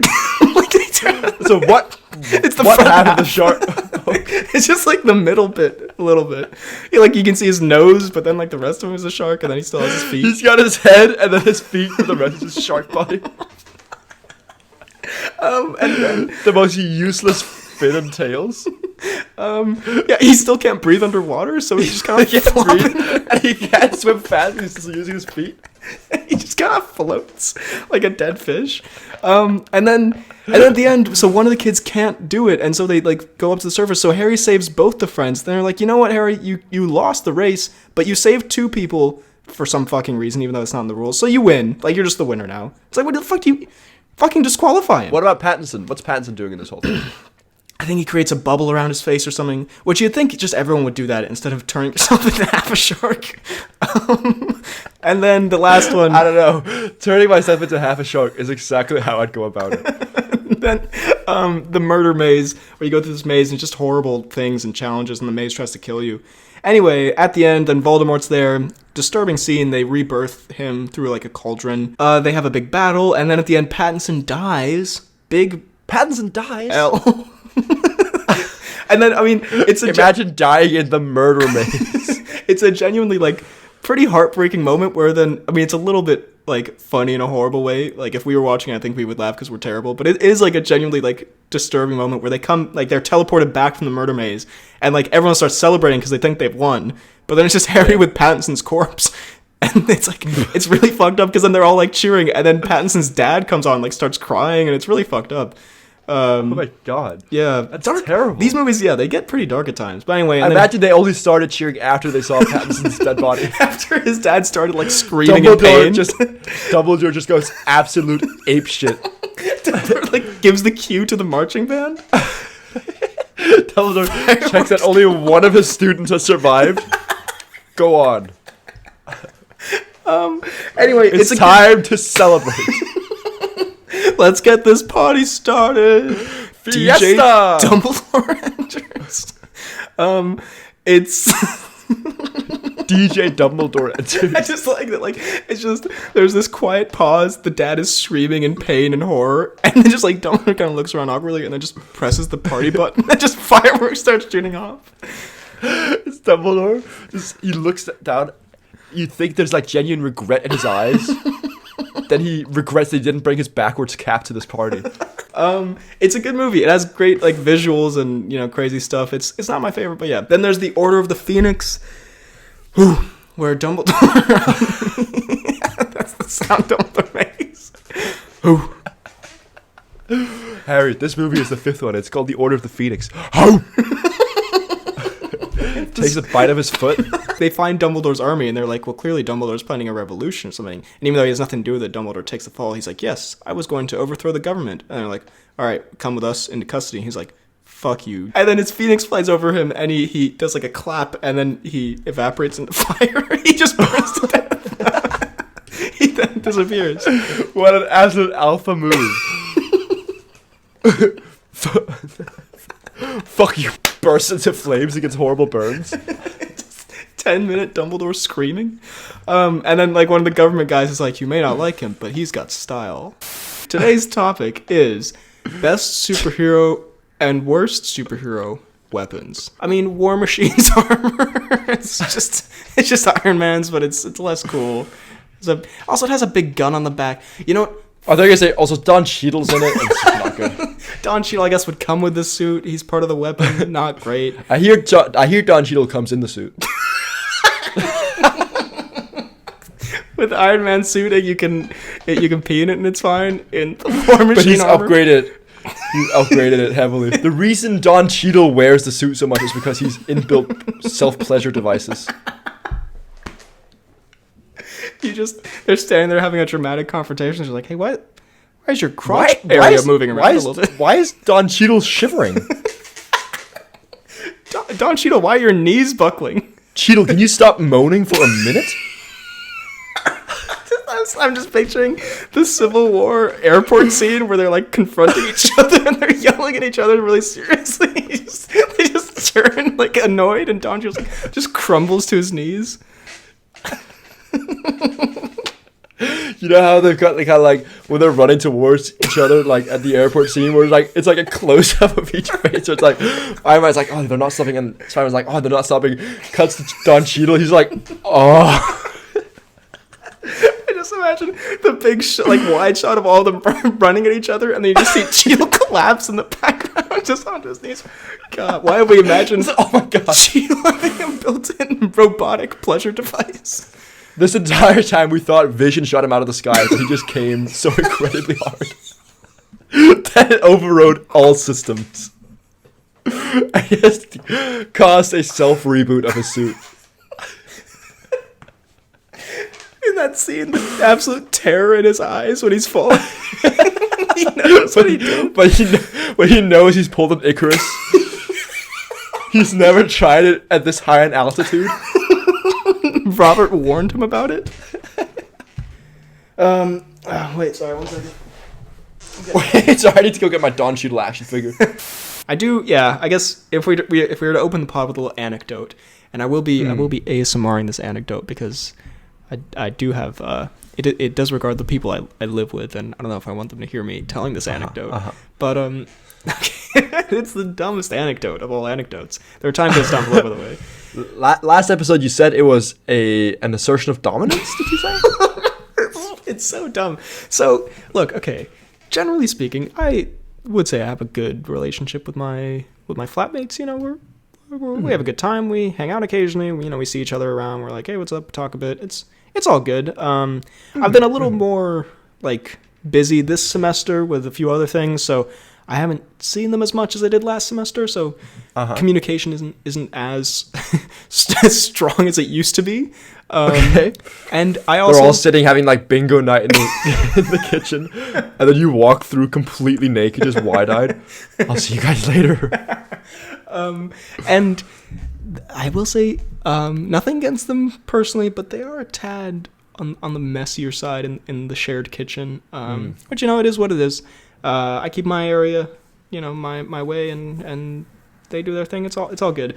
But then the other day, not the other day, like 2 weeks ago, I walk out, or 1 week ago, whatever. I walk out of my door and I find like 2 bags of like people's like trash, like kind not in front of my door, but like close enough to my door for it to be a little weird.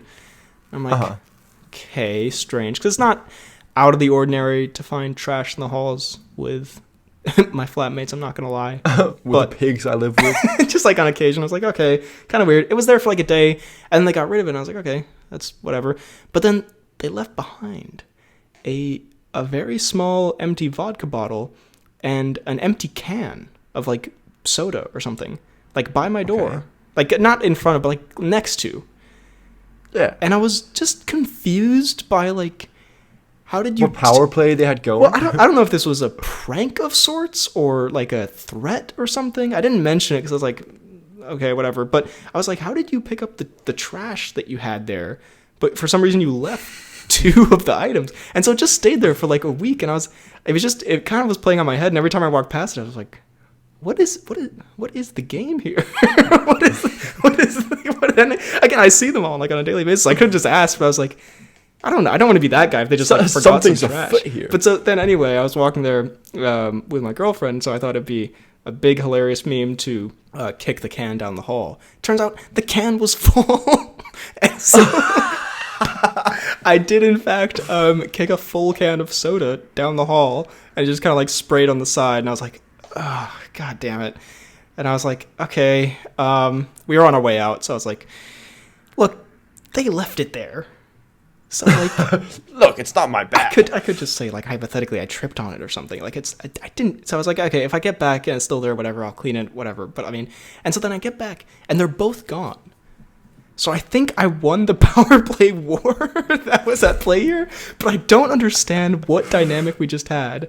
And I guess Damn. And you still don't know who was involved. no idea. No idea. So very confusing. I'll be perfectly honest. I was not going to clean it up when I got back. I was like, you guys left your trash here. You It clean could be up." your security guard.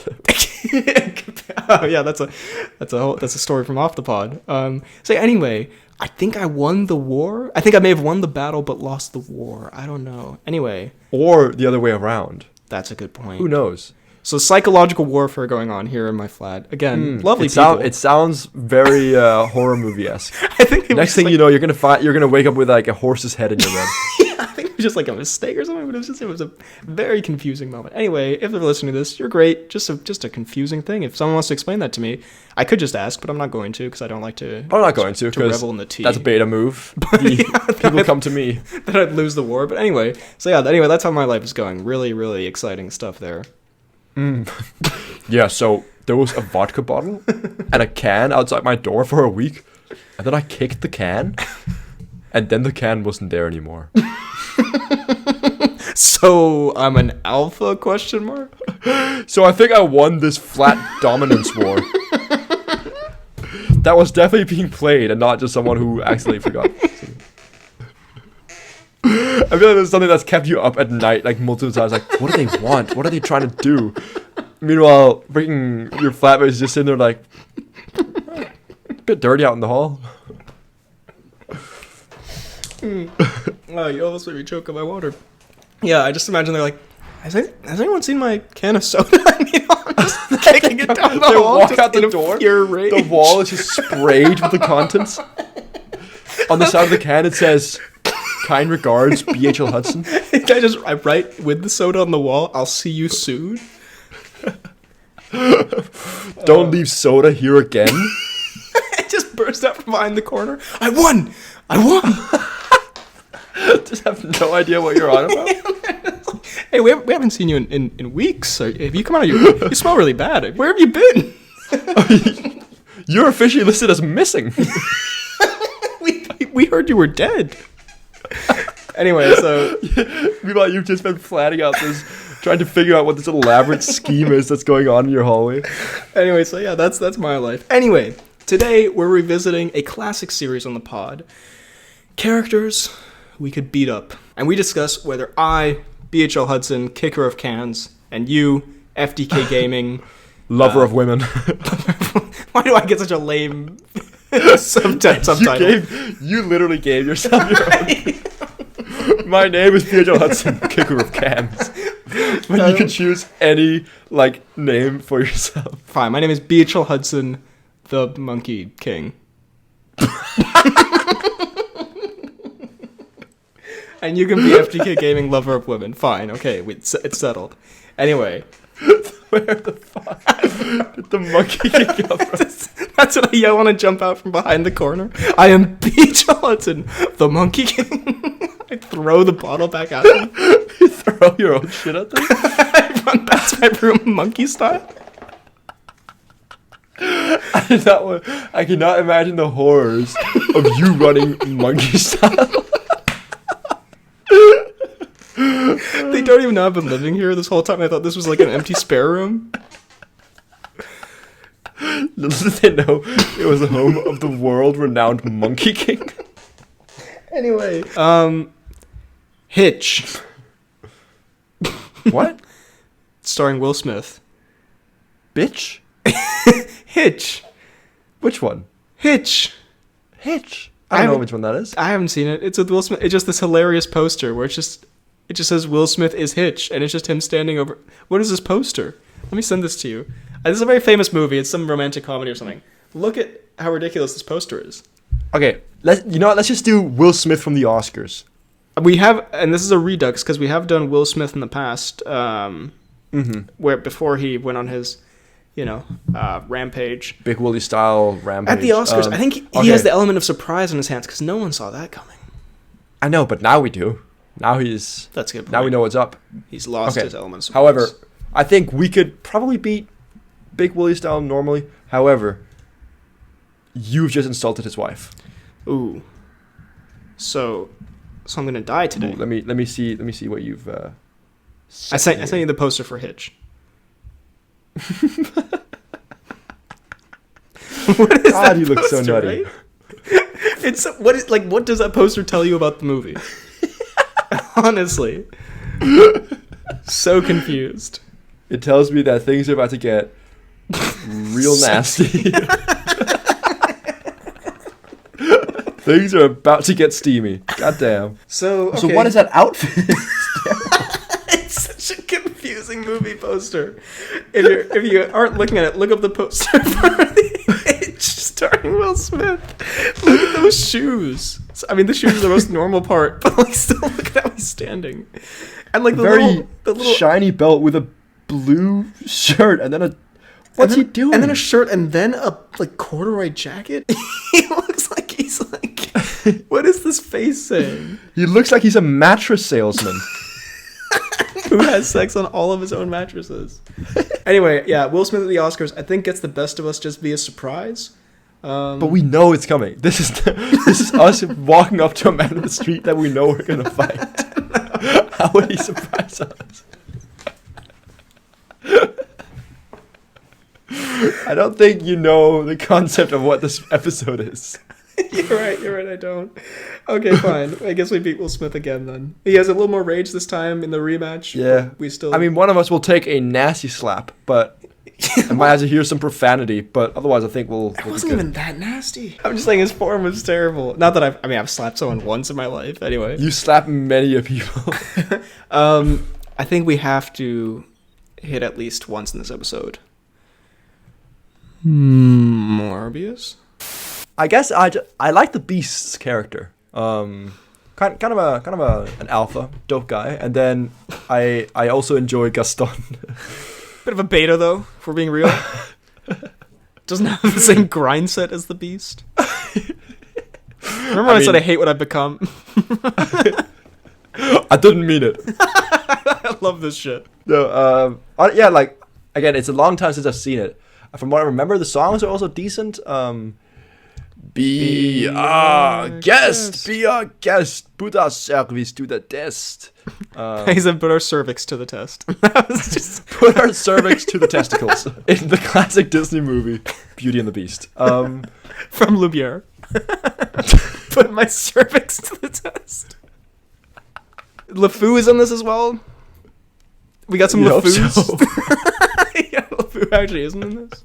You talking as if LeFou is some deity that just sometimes appears in movies. I think there's a LeFou spotting in this one. A classic LeFou Easter egg. Just him being in the movie is an Easter egg. Yo, Hot LeFou's just in LeFou starring in his own movie. We haven't had an update on the LeFous in a while. Should I look that up? Please do. LeFou. How do you spell it? LE space FOU, I think. LeFou. Disney Plus. LeFou. Not LeFou. LeFou. Got it.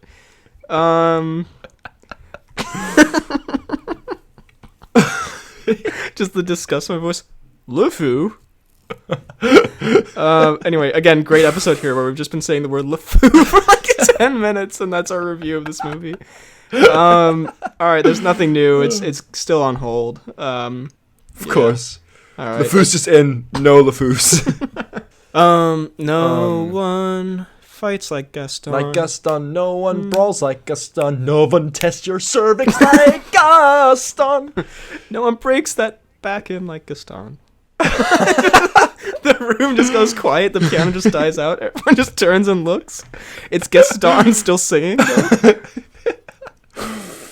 He'll break your back in and he'll fill up your butt until you are full. He's the most wonderful Gaston of the year. Just a drug-fueled rampage Gaston goes on. No one else is singing. LeFou has been dead for years. Gaston's just drunk off his ass. Gaston's purse is LeFou's head. Gaston is completely naked, except he wears LeFou themed underwear, that being it's LeFou's skin. Sorry, that one was a little bit intense. That was a bit much.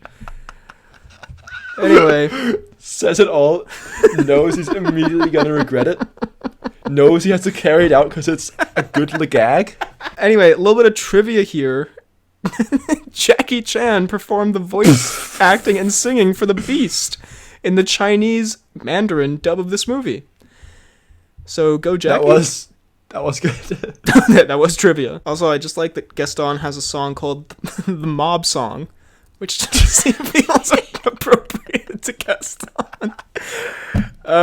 Anyway, good stuff. Good movie, question mark? Yes. Moving on. Oh, sorry, there's just a bunch of angry people and the sound of pitchforks entering LeFou.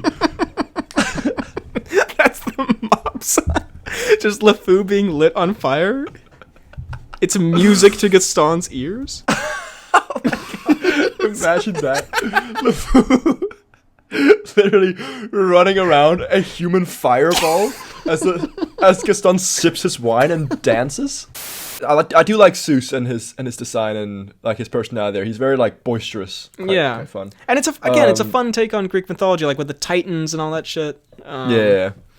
Just I was completely, again, terrible movie reviewing podcast, but have you seen the edit? I was like, where they removed Seuss's beard? No. And they just made him an absolute potato. It's so good. Zeus, no beard. Search. He is such a thumb. Oh my God. Oh, I love that. It just says Diglett, which is very appropriate. Okay, very appropriate. This is what the image will be in the podcast for this part. Great. Until we get to this point, people will be horrified. They'll be like, what the fuck? Anyway, good shout. I love this movie. I think it's so much fun, and it has a good story as well, and I love Danny DeVito. And at the end, when the Danny DeVito character is like, at the start, he's like, I want people to point to this. It just sounded completely unrelated. The story's so good, and I love Danny DeVito. Have you seen Piglet's Big Movie? As opposed to like Piglet's Big Movie. As opposed to Piglet's miniature movie. Yeah. Piglet's shitty little film. That was a subtitle. Piglet's Big Movie, aka Piglet's shitty little fucking montage. Pooh has written the title. I don't know. I think I've probably seen this, but I don't know. I like Winnie the Pooh stuff, I guess. It does contain the song. I like Pooh stuff. Hey yo. Calm down. Yo. It does have the song "Sing Ho for the Life of a Bear" in parentheses exposition march. Which is also, I like how they totally just shit all over the idea of Piglet's Big Movie with the first song being titled Winnie the Pooh. Yeah, there's finally Piglet's break. He's gonna get away, get some of his own content. Winnie the Pooh just waltzes in. Entire musical number. God. Movie ends with Piglet crying in the corner. Winnie flips him the fuck off. Piglet's put his life savings into this project. And it's just been for naught because of Pooh and Tigger. Pooh extorts him for millions. Anyway. I love talking about this and then just imagining that we're actually talking about just a piece of shit. God. Keep in mind we're both 20 years old. We have the combined ages of Pedro Pascal. I don't know if he's 40. I just tried to pull a random thing out of my poo ass. Sorry. I hate you. Well, speaking of poo, I guess. Brother Bear. Do you have any... Brother Bear is actually... I like Brother Bear. It's quite... I've never seen it. I awesome. don't know. I remember we used to... I don't know if I should say this. We used to refer to one of our teachers as Brother Bear because he had like a very bear-like beard. We did. So that's just kind of why it makes me laugh. Also, okay, in not a weird way at all, this poster is fucking weird as hell. Let's see it. It's the one that Brother says Bear. Nature Calls on it.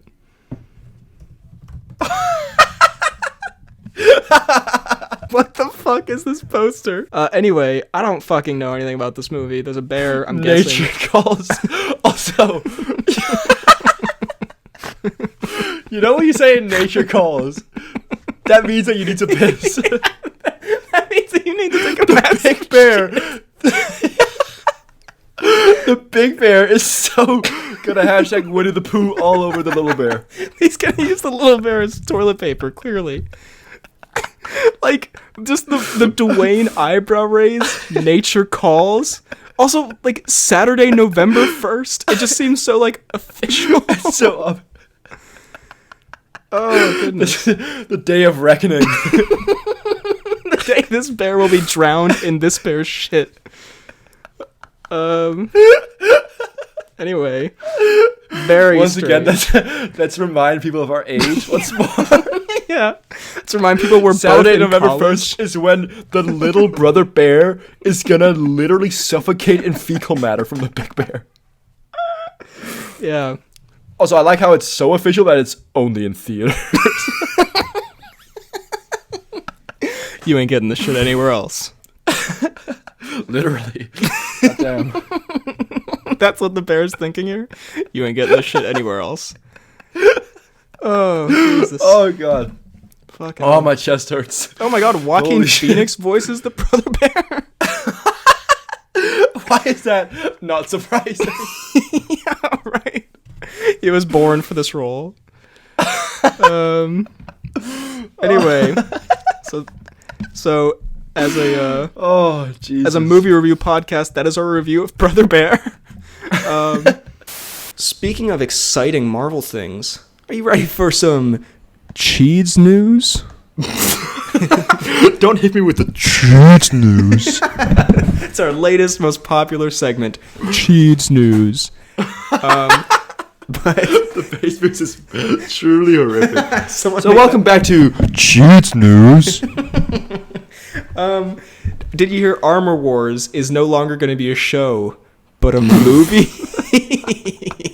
Such non-news, really. It's like, okay, and I thought you were just gonna end with "It's no longer happening." Full stop. that would be such good cheats news.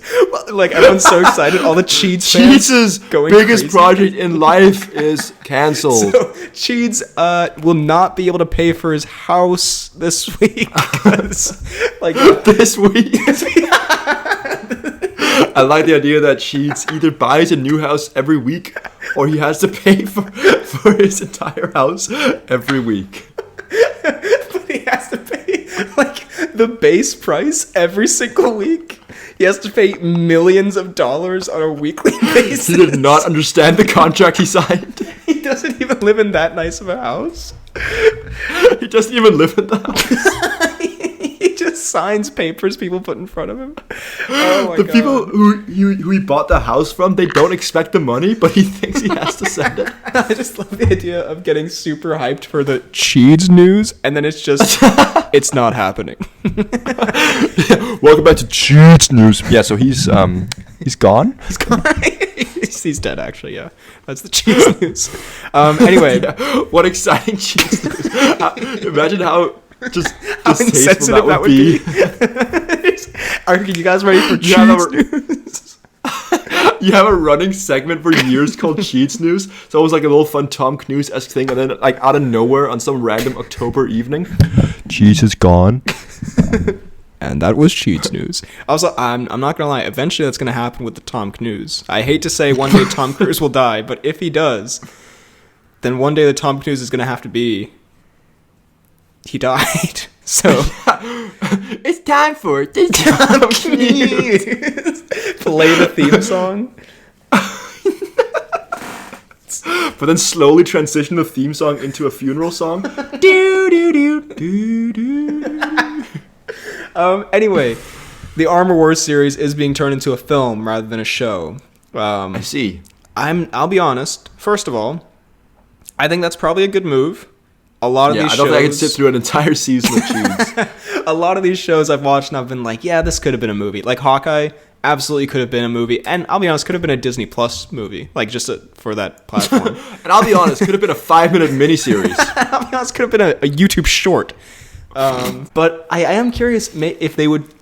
I guess it'd be theatrically released. I should know this. It was probably in the article, but who's gonna go see the War Machine movie in cinemas? You know what I mean? I'm sure it's Marvel and it'll do well and they can make anything and it'll make a lot of money. But doesn't it? It does feel like more of a at-home thing. Like if they released like a Hawkeye movie, for example, would that do that well? Do you think? I think it would do better than a Cheats movie. I don't lie. I don't know. Like I like Cheats and I'm not excited for the show or movie now, but I am curious. It just doesn't have the like big movie feel. You know what I mean? No. But then again, neither did like really like Black Widow, I guess. But again, I think Black Widow has a bigger big movie feel than Cheats. Again, we don't hate Cheats. We love Cheats. We love Cheats, but like, come on. But yeah, no, I don't know. But anyway, are you excited for the Armor Wars movie? I won't lie, not really Cheats, but I'll probably watch it. Armor Wars. I think it was actually also someone else is going to be in it. Armor Wars. You hope so. Yeah, it's a solo project complete. It just Cheats on stage for 2 hours. Well, actually, I'm sorry. The cast on IMDb literally just says Don Cheadle, so never mind. Okay, I guess it is a Cheats true solo film. He demanded no one else have any screen time. It's Now, I have found an incredible headline here from delish.com. Okay. And you're buckle up for this one. Okay. Okay.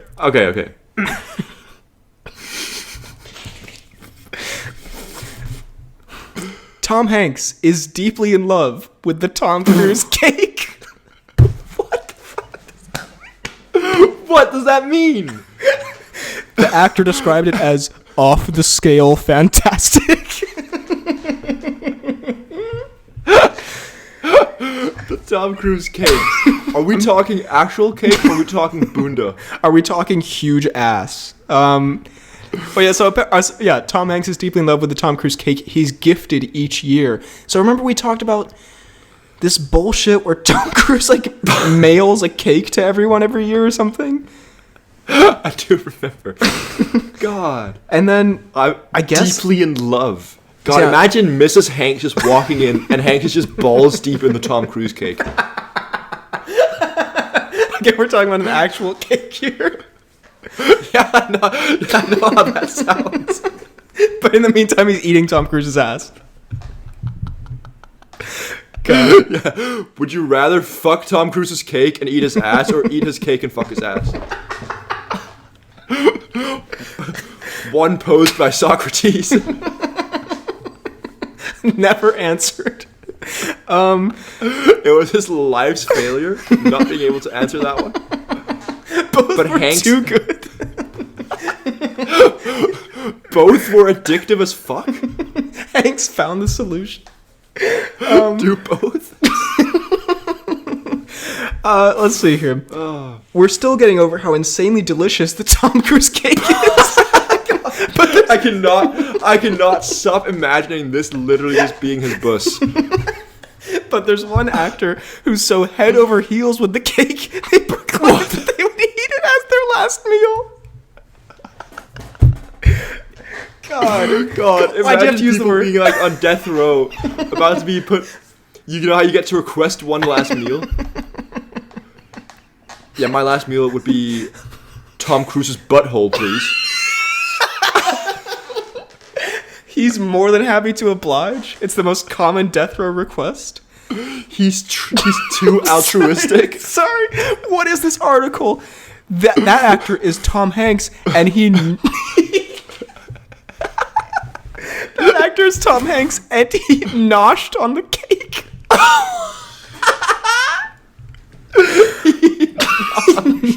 He absolutely noshed on the cake. Let me read this. This just gets better. God. Let me read this next quote. As he's looking at the cake. Look at it. Would you look at it? Isn't it gorgeous? This cake is so great, you can really only have it once a year, which works out perfectly because I don't order it. It arrives as a gift at Christmas.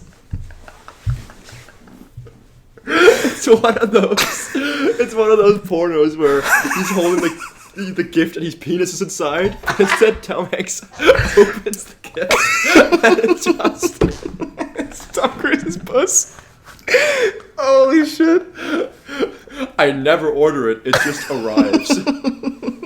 So apparently, So ominous as well. it's a white chocolate coconut bunt cake. What is a bunt cake? A bunda cake? A bunda cake. Oh, it's like one of those things with like the slivers. Oh my god. This may be the greatest piece of Tom Cruise we've ever had. Thank you, delish.com. God, he noshes on the cake. Oh my god. You can still purchase your very own Tom Cruise cake any time of year via Goldbelly. So I think we know what we have to This do. keeps getting worse and worse. Oh my god. Dude, fucking episode 200. We're eating the Tom Cruise cake. 100%. Absolutely. And then we also devour the white chocolate bunt cake. And then we'll have some dessert with his actual cake later on. I hate that my flatmates also definitely heard all of this. Wow. Brilliant. Good stuff. God. Well, I don't know if we're gonna... I was not expecting that. That is... See, you know, a lot of Tom Cruise is kind of mid. We just Google the word Tom Cruise and hope for the best. Sometimes you get gems like this, though, and it's all worth it. Oh, Jesus. I've never ever wanted to imagine Tom Hanks noshing on Tom Cruise's butt. I remember everything about Shrek the Third. Why is that a statement you say with passion? You say that like you're in a documentary, like that's a jaw-dropping line. You know, I remember everything about Shrek the Third. Like, I remember D-Day or something. Yeah, genuinely. I haven't forgotten a single detail that happened that day. As a single tear rolls down your cheek. Your butt cheek. Sorry. The whole documentary interview is just a shot of your ass. It's never And a explained. single tear. Yes. You then zoom out, see you bawling over my ass. Also, for some Not reason, in the crying way, just making money. just literally bawling. God, What have we become? genuinely And then awful. you zoom out, and above my naked ass is you literally bawling. Like with Puss in Boots and the big final action scene, and it has more of like a. Yeah, And there's a whole. it's got a grander feeling. To Yeah, it. they have. I totally forgot the whole storyline of they change into like human Shrek and better donkey and whatever, and like yeah, it takes a lot of risks in a. better donkey. You mean horse? Better donkey. Genetically modified and enhanced shronky. Should we dive in to the big topic this week? Should we shrink ourselves down? Ooh, to the level of this And movie's talk- quality. Ooh. Didn't know we could go beyond quantum. Ooh. Hey. All right. That's all, folks. See you next time. We are going to be talking Ant-Man of the Wasp, Quantumania. I could not like Darren. Fucking that's MODOK. MODOK. Okay. Are we gonna? Okay. Can I just say when they revealed MODOK, one of my friends who I was with so hard. laughed hysterically, which was really funny because no one else in the cinema laughed, and so he just like lost it. Which the thing is, okay, I get they make some jokes about MODOK, and so Yeah. I get part of it is that he looks silly, but he's not supposed to look that bad. I think it's like Okay. it's because the way I thought of it was like when you have Groot or Rocket Raccoon or something, they make a lot of jokes. They're like, oh my god, it's so weird. It's a talking tree. It's a talking raccoon. But you're not like, also Rocket Raccoon looks like shit. Like he looks like a real raccoon. Like this is supposed to be like, oh, he's a floating head. That's so weird. Like what a weird Marvel character. But he also looked so fucking unbelievably god awful that I don't think that was intentional. It's like unacceptably bad. It looked like a Snapchat film. It looked like a nostalgia critic character. I don't know if you've seen those YouTube videos. Like it's like fucking unacceptably bad. it's like it's not okay. It's like he looked so bad. He looked truly garbage. Criminally bad.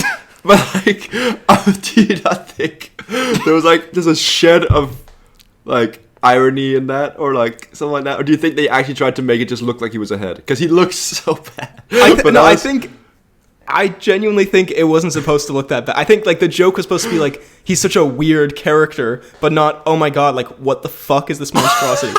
If it was, then fair play because it was very funny. But I don't think that was the intention. That's why I really liked it. It's because he looked so insanely terrible. God, I will say.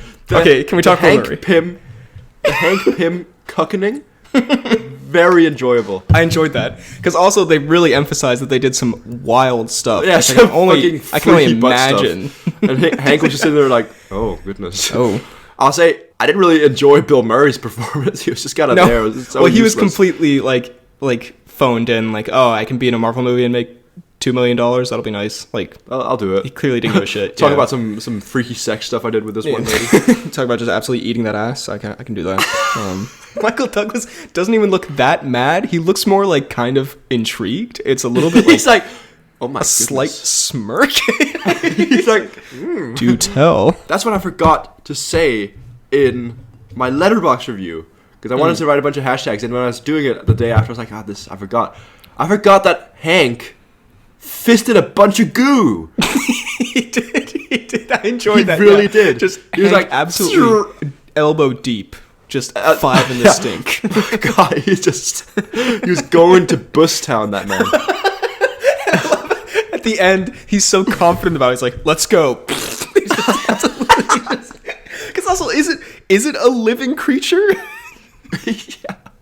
Is it sexual pleasure Hank is providing here? A lot of weird, horny stuff in this movie, like the creature that wants holes or whatever. The fact that we talk about Hank Pym's ants. I mean, I did enjoy just Hank Pym's epic, like dick swinging walk he does when all the ants come in. Just the confidence on Michael Douglas's face. It's down by the fucking ankles at that point. Yeah. The Ki Hoi Kwan and the Brendan Fraser speeches, pretty emotional, pretty wholesome. Very emotional. I will say I did slightly cringe when not cringe, but I was like, Fraser when he's like, so this will be multiverses like Fraser. It wasn't the strongest opening. Disturbing lack of laughter after he said that. It was like a slight, I don't want to say boomer meme, but like it was a little bit strange. But he gets away with it because he's Brendan Fraser. You know, he's such a wholesome man. Yeah. I did also enjoy there were a bunch of memes that were like, I can't believe Austin Butler lived as Elvis for 3 years and lost to George in the Jungle in a fat suit. That's like, that's gotta hurt. Have you seen Austin Butler doing that like Elvis thing always, all the time? Whereas like he can't really get out of the character. He's like, thank you. Thank you, Brendan Fraser. That joke fucking sucked ass. So. Brendan Fraser, this is real life. You're not in the multiverse. I would have delivered that. I don't know. I was about to slide into my Stallone for some reason. I would have delivered that much better than you, Brendan Fraser. God, what a terrible, terrible thing that you possibly say at Halloween. I was about to slide into my Stallone. Or you possibly say at a big Hollywood sex party. Anyway, I was happy to see... You're my Stallone. Stallone smiles in his gimp suit. I feel like Stallone is not the kind of man who would wear a gimp suit, but does that make him the perfect candidate for it? He's definitely the kind of man who would own one. Just to say he has it. Just to check off a bucket list item. Yeah, no, I see it. For what the kids call clout, he would have it. Do we want to talk Cocaine Bear or Creed 3 first? Should we? Probably Cocaine Bear, shouldn't we? I did also very much enjoy when she's leading into the stethoscope and goes, Bear. And then it explodes from the door. That was very good. Yeah. Bear. I will say, fucking useless paramedics. Like, the woman's like bleeding out on the ground. They put a stethoscope on her, and then like for a minute, she's like, calm down. Yeah.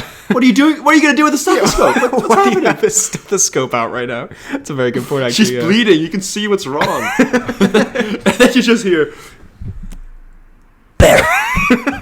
We're going to move on to Creed 3, a.k.a. Threed. Again, yeah, because most of my notes are sort of like nitpicky things. So I'd like to say overall, I did enjoy the movie. I did like it. I did think it was quite good. But just a couple things. When you were talking about the letters scene, I've just written here, explosion at mom, which is kind of an unfortunate note. But I did think, like, that didn't... explosion at mom. Can be taken in many different directions. Also Stallone's favorite website. But I did think... That was like weird. It's still Stallone's email.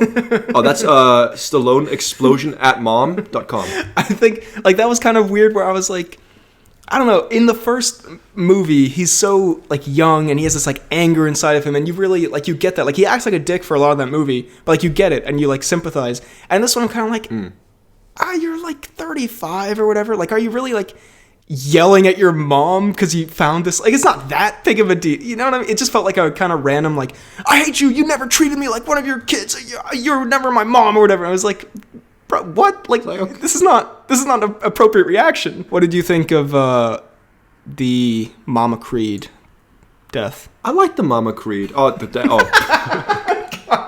I like that scene. It was great. Real motivational. it was very similar to Rocky's Yo scene. Delightful. Imagine that scene Rocky was in. Yo. That's his grand return. It's his only line in the movie. Creed's mom is dying. Adonis is just crying at the foot of the bed. You hear a creak. You think it's the nurse. It's Rocky in full leather outfit. Yo! In full leather gimp outfit? I don't just own it. I rock it. Yo. There's a reason they called me the champ. Let me show you why they call me the Italian stallion. That's Creed's mom is just slowly losing her mind and dying. I'm sorry. Slowly losing her mind and dying. So what was your favorite scene in Threed? Oh, that has to be when... that has to be when Creed's mom loses her mind and dies. Oh my god. To be fair, it was a very good scene. I hate that we're memeing it. That would have been so much better if we got a... Yo? That was a very good scene. To be fair, I think she's been great in all these movies. I think she was great here. I do think, I don't know, it's not really brought up again. Like at the end, wouldn't they be like, and this was for my mom? I did it or for you, Ma. Yeah. But speaking, I mean, this is a terrible transition now given that whole thing. But speaking of Rocky and some such, I want to talk about his absence from this film. And mainly, oh, Jesus. I think it works that he's not in it. Like, I think the franchise is able to continue without him. But I think from a character perspective, I do think it's weird, like, just in the film's world, that he's never mentioned, besides, like, you know, they say, like, Rocky and Apollo did this, but, like, where is he? What is he doing? Would he not call, like... But where the fuck is he? Who's seen Rocky? He's in federal prison or something. Like, wouldn't he... He's had this thing. He walks in and just destroys families' last moments with their loved ones by going, yo. A judge thought it was too much. Another note here. Lil Duke has only lost. In relation to Rocky no longer being his trainer, I just think it's funny that, like, in these movies, I feel like we've only ever seen Lil Duke coach fighters that get the shit beat out of them. Like, he coaches the guy Adonis beats at the start of Creed 2. He coaches Adonis when Drago beats the fuck out of him. I feel like he's only taken L's. So, like, for him to be like the one... I don't want to say nothing. Lil Duke sounds like a not great coach. I'm just saying. At the end, when Lil Duke's like giving him the inspirational speech, it's like, let go of the past. Let go. I'm like, Lil Duke, you're just winging this. You're like, the result has nothing to do with you. You're clearly just...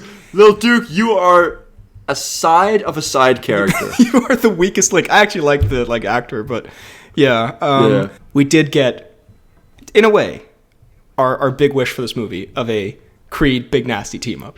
It wasn't exactly. It wasn't like a Rocky Apollo. But we did get a Big Nasty. They did do a little like, is your hand good? Like good enough to beat you? And then they start making out passionately in the ring. And then they start just while Lil Duke watches.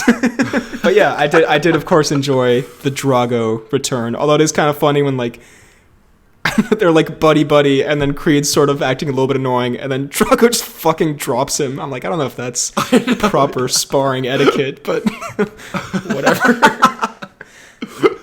Lil Duke's like sitting with his popcorn. Hey, that's not etiquette. Lil Duke, the most useless man. But anyway, overall, Creed 3. Lil Duke. I did enjoy. I think I was a little disappointed because, of course, I love the first two so much. I think it's solid. It's definitely my least favorite of the three. I'd probably go Yeah, me too. a 7.9 to an 8.1 out of 10. I know I could say 8, but that's too easy. Somewhere around there. I like it difficult. But yeah, something like that. Just quickly on the training montage thing. Sure. The best training montage, I dare say, is either Rocky 3 or Rocky 4.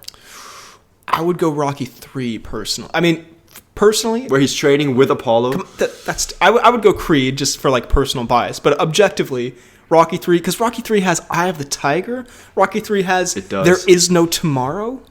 It's very good. Some could say the Sigma grind mindset. God. Well, I would give this one. Sorry, I was imagining him. Adrian, I got the Sigma mindset. You can't stop me. Yo, bear. Mama Creed is lying there in the bed, taking her last breath. Sylvester leans in. Bear. The bear leaps in. Mama Creed is taking her last breath. Adonis, come here. I need to tell you something that I never told anyone before. What is it, Ma? Anything? Bear. It flies into frame. It being Stallone. It's so powerful. It's like Banshee from the X-Men. He's just blasted backwards. Oh, Jesus. Anyway, yeah. Creed 3. Lakigar Boltagon style. I give 3. I'm going to say 17 Jonathan Majors out of half a bear. I think it's like out of... No, sorry. 17 Jonathan Majors out of 2 last rattling breaths of Mama Creed. So fucked up. It was such an emotional scene, too. You started it. God, I'm so sorry. She's alive in real life, so it's okay. We're now... In memory of Ray. Jesus. Yeah, imagine that. Her Mama Creed's final scene is her guts being eaten by the cocaine bear. By Jonathan Majors. Adonis walks in. He just sees him absolutely ravaging it. He just sees the Channing Tatum dog-esque kind of activities. Mama Creed is smiling for some reason. Lil Duke is there. That's her final word. Oh my God, Lil Duke is there. Just looks up. Duke. Some people see their life flash before their eyes. All Mama Creed saw was Lil Duke.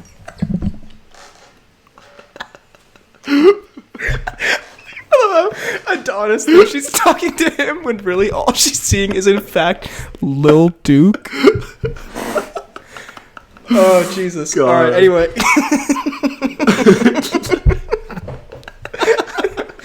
Jesus. It is what a terrifying phenomenon. To think you're doing anything at all, and then it turns out it's all being influenced and directed at Lil Duke. The world's worst boxing coach. That's what it said in the manuscript. Sorry, you'll be playing Lil Duke, the world's worst boxing coach. Oh, Jesus. Anyway, there was just a thing on campus that I was just slightly taken aback by. And I'm... Okay. it really just caught me off guard to see it on a campus. But basically, it's... I don't know if this is anywhere else, but right now at my college, it's like a Pride Week, an LGBTQ plus Pride Week kind of thing. And of course, as any normal person should, we of course support all the LGBT and the Pride stuff and all that. There was a sign up that I just had to do a bit of a double take on, where I'm just walking through campus and I see a giant blackboard, and just on this blackboard, it is in fact written, "I heart Bussy." And now, again, I support the message. Now, it's all, if you do, you're that's great. good for you. No hate here. That's great. It was just to see it on a college campus, just "I heart Bussy" in like giant letters, which I was just like, is that an appropriate way to express this? I mean, like I don't know. I don't know. I won't lie. Again, I'm not the most familiar, but with my experience with the word and the phenomenon that is bussy, it is very often used in kind of an ironic sense. Yeah, which is I can't imagine. I mean, I just can't really imagine most people like being serious when they say, "Oh yeah, he put it in my bussy." yeah. I mean, speak for If yourself. you feel me. It's kind of just like writing in giant letters, like "I love having sex" on like a college campus, which again is fine, regardless if it's men or women. It was just a little surprising to see just outside the restaurant of the campus where I'm trying to get like my eggs in the morning or whatever. But Trying to get my eggs in the morning, and I'm just reminded of the other thing I always eat. I'm just confronted with the bus. But regardless. But there's only really one that we have to talk about. We don't have to, but one that There's only one where I have a gun to my head that we have to talk about, and I think I don't want to be that guy, but I think I've watched it. You might have seen the trailer for Expendables. Fuck. Of course, I've watched the trailer for Expendables. No, I mean, to be fair, I did just want to mention that because I love that title. Because as we established, we love movies with the number in the, it's great. So Expendables, I feel like they don't do it as much anymore. So that was a good throwback. But no, the one we are talking about, it's a little lemon and or tangerine. Never remember. You never get this right. No, it's not. Wait, it's mango. No, is it not? No, it is lemon and tangerine. Yeah, but who? It's lemon. Wait, no, it's mango. Anyway, it's Aaron Taylor Johnson as Craven the Hunter. I have seen it. Oh my god, unbelievable. This is a big win for the pod. And for me personally. Well, what are we thinking about the latest Venomverse, Morbiusverse addition to this truly god-awful universe? Can you think of a universe you'd rather not live in than the Morbius Venomverse? Maybe the Pursuit of Happiness. That's true. I literally, my review was on Letterboxd, stressful ass movie. That's all there is to it. It's just not fun. But anyway, what did you think of Craven the Hunter? Just not a good time. I won't lie. I got very excited for it. Really? Yeah. I don't know. I'm a big fan of the tangerine. Right. Is it? Yeah. Yeah, it is See, you don't know tangerine. either. Get out of here. No It's one just, knows. you got me questioning it so much now. It's tangerine, definitely. And I'm a big fan, and looks like there'll be some decent action, actually. A bit of violence. Love it. And yeah, I will say I was a bit thrown off by him not having his tangerine voice. It's a bit more high-pitched and less manly, I dare say, the voice in this one. I don't know if I clocked that specifically. What accent is he rocking? He's doing American, isn't he? No, I think he's doing American, and I prefer him with a tangerine accent. Oh, fair. I think he is British in real life, maybe. Who's to say? I mean, his name's Aaron Taylor Johnson. That's pretty UK. That's pretty Nigerian of him. Yeah, a classic Mandarin name. Mandarin. Tangerine. Nice. Thank The you. Mandarin? He's tangerine? Is it lemon? The Mandarin? He's a lemon? Complete schizophrenic breakdown from the Kingsley. Imagine that. The Mandarin? He's a strawberry? Sorry. Sorry. Your thing did freeze, and then you just came back. I see. Your thing just came back doing like a Five Nights at Freddy's jump scare, and I just hear the man is a strawberry. That was very disturbing. That was one of the scariest things I've ever seen. Because I said it, because we were laughing, right? And then I said the Mandarin is a strawberry, and you felt completely silent. I'm like, oh, damn. Real stinker. That one did not land. You went too far. Clearly, tough crowd. God, anyway, Craven the Hunter. I mean, I agree. I like the I like the Taylor Johnson. I also thought it was a very amusing Crow appearance, who clearly, I don't know, needs Yeah. like a new pool or something because the Mummy money wore off. Like, why would Russell Crowe be in? I feel like he's a respected man. I feel like I mean, he's an Oscar winner, sure. Yeah.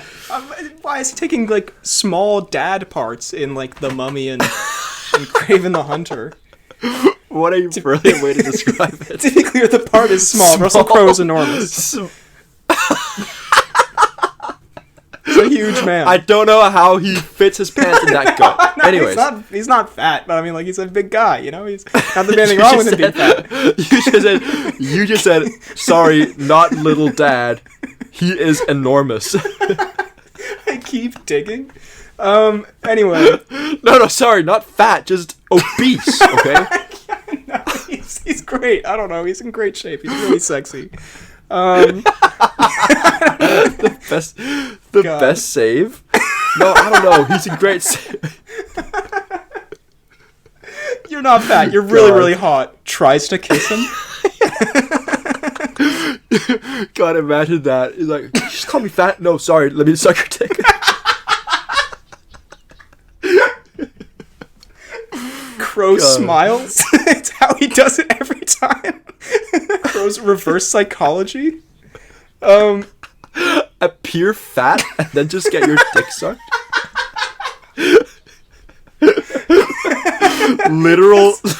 literal him move? Oh my god. It's so funny seeing you just disappear. Oh my god. Sorry, I was imagining Russell Crowe with a book that says literal him moves, and it's just one page that says appear fat, get your dick sucked. Oh, Jesus. Anyway, apologies for all of that. Oh, Russell Crowe is not fat. he's sexy. Yeah, let's not get into the fucking cycle of this again. Craven the Hunter. Look, I agree. Jesus. I like to see R-rated superhero stuff. I feel like that's for this kind of character especially. He bites a dude's nose off and spits it out. That's kind of fun. Yeah, very cool. I think it just looks bad. Like, I don't know. It's to be fair, I did say this about The Flash, and as we'll get to, I liked it a lot. But the trailer just has all the hallmarks of a bad superhero movie, and because it's from Sony, like, it's just like something about like the way it's shot, and it just looks it looks like Morbius, and it doesn't look as bad as Morbius, but it looks sort of similar style to Venom Morbius, where like it's very kind of generically shot. There's nothing that interesting about it. It's kind of goofy. Some of the effects are okay. Some of them are kind of weird. Some action looks kind of fun. I'll give you that. That's my main kind of. I guess that's the main reason you go to it, but I just think it's going to be I think it'll be better than Morbius for sure. But I think it'll probably be on par with Venom 1, which I know you liked a lot. I did not like very much. Which I think well, you say that, but you secretly do like it. It was a a lot. bit of a banger. Okay, it's my favorite movie. I don't know. I think it has like mid-tier Sony Marvel movie written, actually below mid-tier Sony Marvel movie written all over it. To me personally, I hate to be the bringer of bad news. I won't lie. I was not super focused on what was actually going on in the trailer, and I wasn't analyzing it very well. I was more like, oh my god, Aaron Taylor, weird voice, biting noses. I will also say I think the thing in the trailer where, I don't know, not this should be really a discredit to the movie, but I don't know, maybe because I'm less into the superhero stuff now, and I'm more, don't want to say I hang out with like non-nerds. I definitely hang out with mostly nerds, but like I can just imagine that moment in the trailer where like he's like, the animal blood falls in his blood, and then it's like, and then I became in tune with all the animals or whatever. I can just imagine like people who I see a movie with like laughing in the cinema when that trailer comes up, you know what I mean? Because it's like Spider-Man, but that was 2002, you know what I mean? Like, it's just, I feel like we kind of moved past this sort of thing, but I don't know. Anyway, looks mid, in my opinion. I'm excited, but I do see some of your points. I'll give you that. That's all we can really hope for. Now, we're going to talk Oppenheimer, a.k.a. Toppenheimer. A.k.a. Toppenheimer. A.k.a. Brown Lightning. Classic reference. I thought you were gonna say aka Cockenheimer, but I missed a moment. which we'll get to definitely. Yeah. Should we talk great nutty scenes that we very much Do we go for nuttiness before we get to the negatives? I think we think might so. do. Because there's So- you wouldn't think as two very silly, goofy men. Yeah, you wouldn't think that You wouldn't we think could this possibly movie would have a lot. Yeah. But nay. But oh boy, Did did it just. it have some goodies for us? I mean, okay, first of all, the namesake of the film, Sloppenheimer. Yeah. Obviously great. So there's there's some brief sex scenes. Yeah. Which is, whatever. There's And then there are two moments. One in one which where Emily Blunt is sitting behind Killian, right? Yeah. And she looks up and then Killian is just completely nude, and then Florence Pugh is going to town. right. She's doing the Toppenheimer. Right, as it's preferred. She's hitting that on Toppenheimer at him. Yes.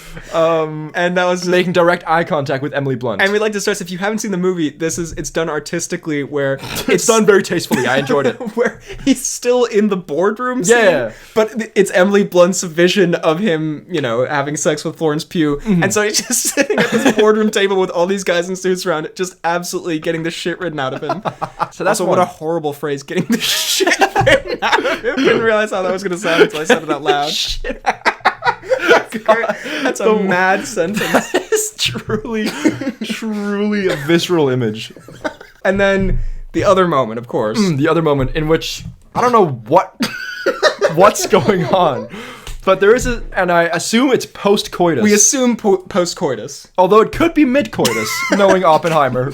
Who knows? There's no way to know. There's really no telling with this man. But there is a scene where Florence is sitting naked in one chair, and then she ran over.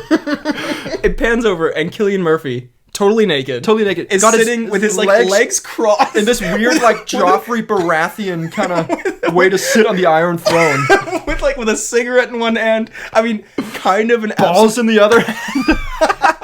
kind of absolute alpha pose, but also definitely crushing his nuts with that pose. Definitely. I get that they didn't want to go full Cillian penile angle. Yeah, but also, come on. There's no way it was not crushing his Oppenheimer sack. just keep the camera above his legs so we don't see him Also, sitting. I don't want to see his weird, sweaty legs. Yeah, just sitting like an absolute so- gentleman savant. But completely nude. Hilarious visual.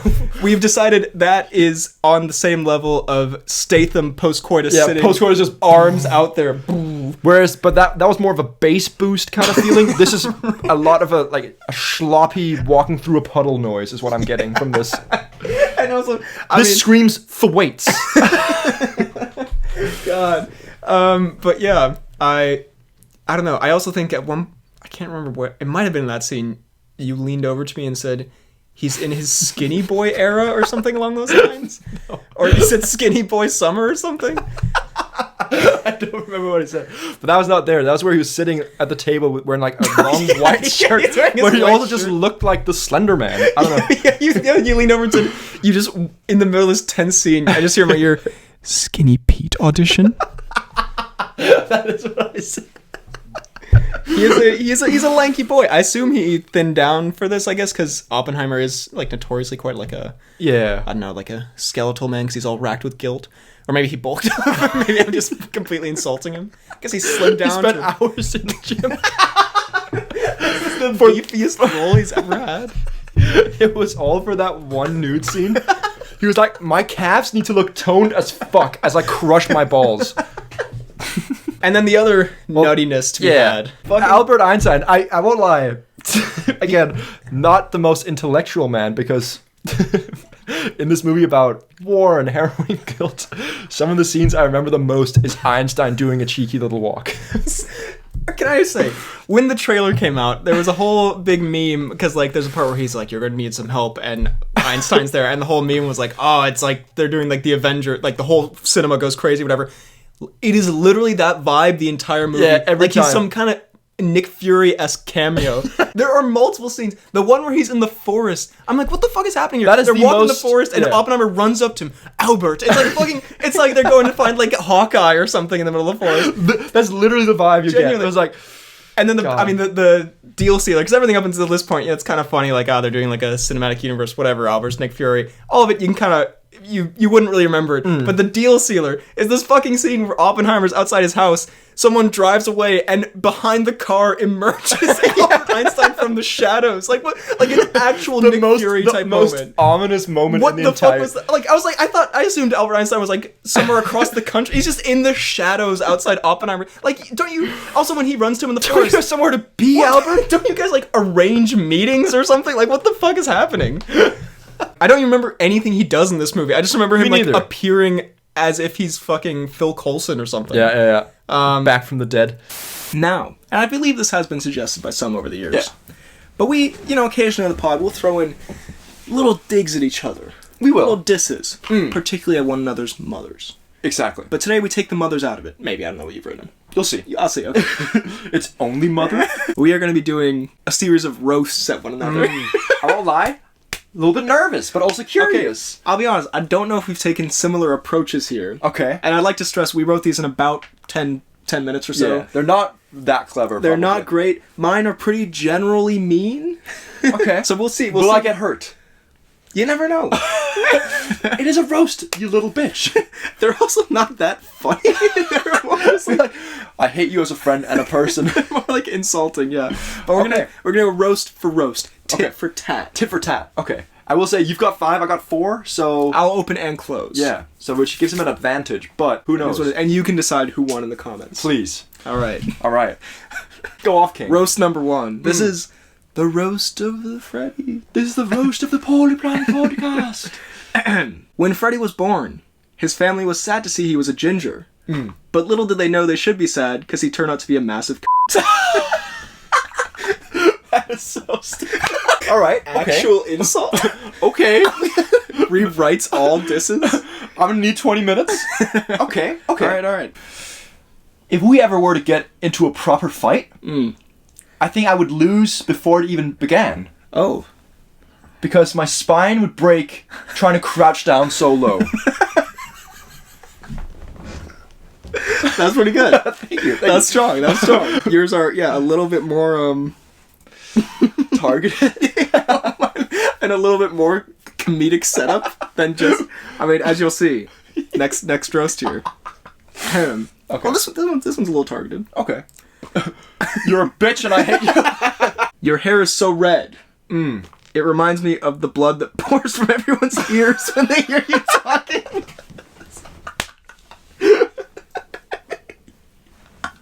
I've had a little bit of a stinker here, not gonna lie. And the problem is I've opened with my 2 strongest ones. My next one's simple. Okay. Sweet. Straight to the point. Okay. Pinocchio called. That's it. Subtle. Yeah. But I think we all know what I reference. Christ. Pinocchio does call. I was gonna go with something more, but I couldn't really figure it out. I was like, it works on its own. No, it's fair. Well, I have one that's very strong. This one might break you for real. Okay. If you were in the show The Office, you would be the character Clark Green. I have it here in parentheses, aka fart. Damn it, that was That was pretty good, right? That was actually not bad. Targeted. If someone were to ask BHL Hudson who he looks up to, he would legally have to say everyone. That's coming. All right. Can I say, I'm 6 feet tall. This one's, again, not really funny, more just mean. And very targeted. At what you love most. Oh god. Your girlfriend's... No, okay. You thought podcasting didn't make you look like enough of a virgin nerd. So you decided to play Frisbee as well. You know what? That's a good one. Thank you. I applaud it. Thank you. I should have seen that one coming, in fairness. You should have. Okay. Well, I'm gonna hit you with my last one. Okay. I decided to go the poetic route. Okay. So I've written a haiku. Oh boy. Benedict sat down. He was all alone today. Princess Diana. God fucking damn it. Okay, that one cuts deep. He was all alone today. Went for the 575 kind of. No, that was kind of good. roll. Thank you. Wow. Thank you. All right. This last one I feel less bad about now. And this one, you came at my height a few times. Mm-hmm. You're so tall that the distance from your head to your toes is about the same as the distance between you and a family that loves you. Family agrees. They send in thumbs up. Family comments. Fire emoji. Instagram live reacts. Hearts. And there you go. Well, you know what? There was the roast of the. I hope we can recover from this. I think this was. I think we needed this. Some truths were uncovered today. Pinocchio called. And you are Clark Green. That one was definitely the one that cut the deepest. That one hit home. Who won? Who won? Who's next? You decide. The final category. Had to be done. One that has seen amazing contenders throughout the years. Although, I'll be honest, I don't think there's a lot of great ones this year. But it was the one I'm thinking of. There's not many this year. But we had to save it for last. We're going to go Best Mustache. Yes! Of course. The stash. Now, unfortunately, this year Let's was think here. pretty lacking in terms of stash. I've just built it up really heavily. Not great. We had some really strong ones last year. Last year we had like fucking 4 like glorious contenders. No one in Oppenheimer really is rocking a stash. Does Matt Damon not have a little stash in Oppenheimer? Oh, he might, but I don't want to give it to Matt Damon in Oppenheimer. Who you might have to. he does have like a pretty glorious stash. I'm not gonna lie. Also, I really like Matt Damon, but I'm just like. Because he did Air and I didn't like him in Oppenheimer. I've just been like shitting on him in this entire pod. Also, Air wasn't even that bad. But anyway, we move. But I think Damon stash is a big contender. Damon stash. Okay. Um, I'm gonna search up mustaches in 2023 movies. I guess Creed kind of has a stash in Creed 3. Yeah, that's more of a thin pencil thing. Definitely gonna have to give that to. Oh, he's got a pretty tremendous stash, but he does have a beard as well, which kind of makes it not a stash. Mustaches. Ooh, wait a minute. I hate to do this because it's not technically. Oh, but okay. Look up The Wonderful Story of Henry Sugar, which was a Netflix short film from Wes Anderson. And you see that Cumberstash?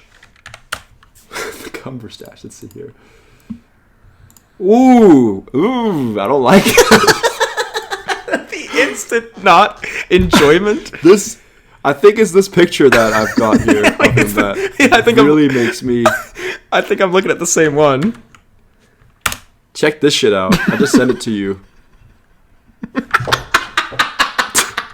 was not looking at that. Makes me really uncomfortable. So alarming. I've never seen a God. photo scream sex offender more than this one. This guy is a German porn star, but also like a virgin, but also sexual. He looks like he can see my dick. I can't explain it. And he does not like what he sees. And that is not what he ordered. He looks like such an Please angry put this, pervert. Please put this image in I will. when you're editing. I will. Because goddamn, this is. I mean, I truly think he horrifying. might have to win it, just off the strike of that. I hate that we had to give it to this guy. My boy, Henry Sugar. The wonderful story of Henry Sugar. Yeah, what Can I stories tell is you? this guy cooking up? Yeah, this guy is not cooking any wonderful stories. I also think, we could throw in the Super Mario Bros. That's, the stash is pretty iconic part of that. Ooh, okay, that's fair. They got some good stachios going. But I do kind of want to give it to my boy Henry Sugar now. Look at it. Every time I open it back, it looks so alarming. What the fuck, man? It looks like he's about to start talking to me. God, I feel like he's about to I feel like this image is about to be burned onto my computer screen and I'll never escape it. It also kind of looks like he's about to say something really racist. Anyway, okay, with all of that said, I feel like we can't really give him, we've deemed him looking like the most racist sex offender. I don't think we can give him the stash of the year. So I think we're going to have to go. Also, this film is such a wholesome, it's based on a Roald Dahl thing. I watched it. It's pretty good, actually. I feel bad that we're just fucking cooking it to this. Also, check this out. Also very alarming. This picture, alludes to the fact that he did something truly heinous.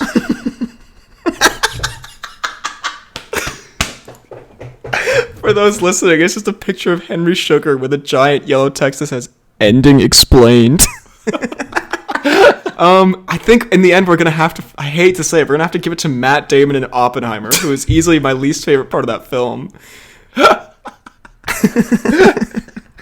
Matt Damon and Oppenheimer win Stash of the Year, the most prestigious award, snatching glory from Henry Sugar.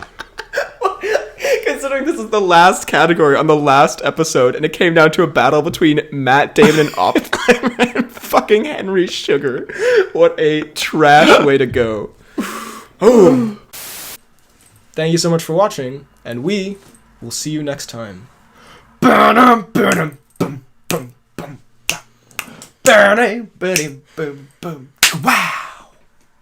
And there it is. And then And they were never seen again.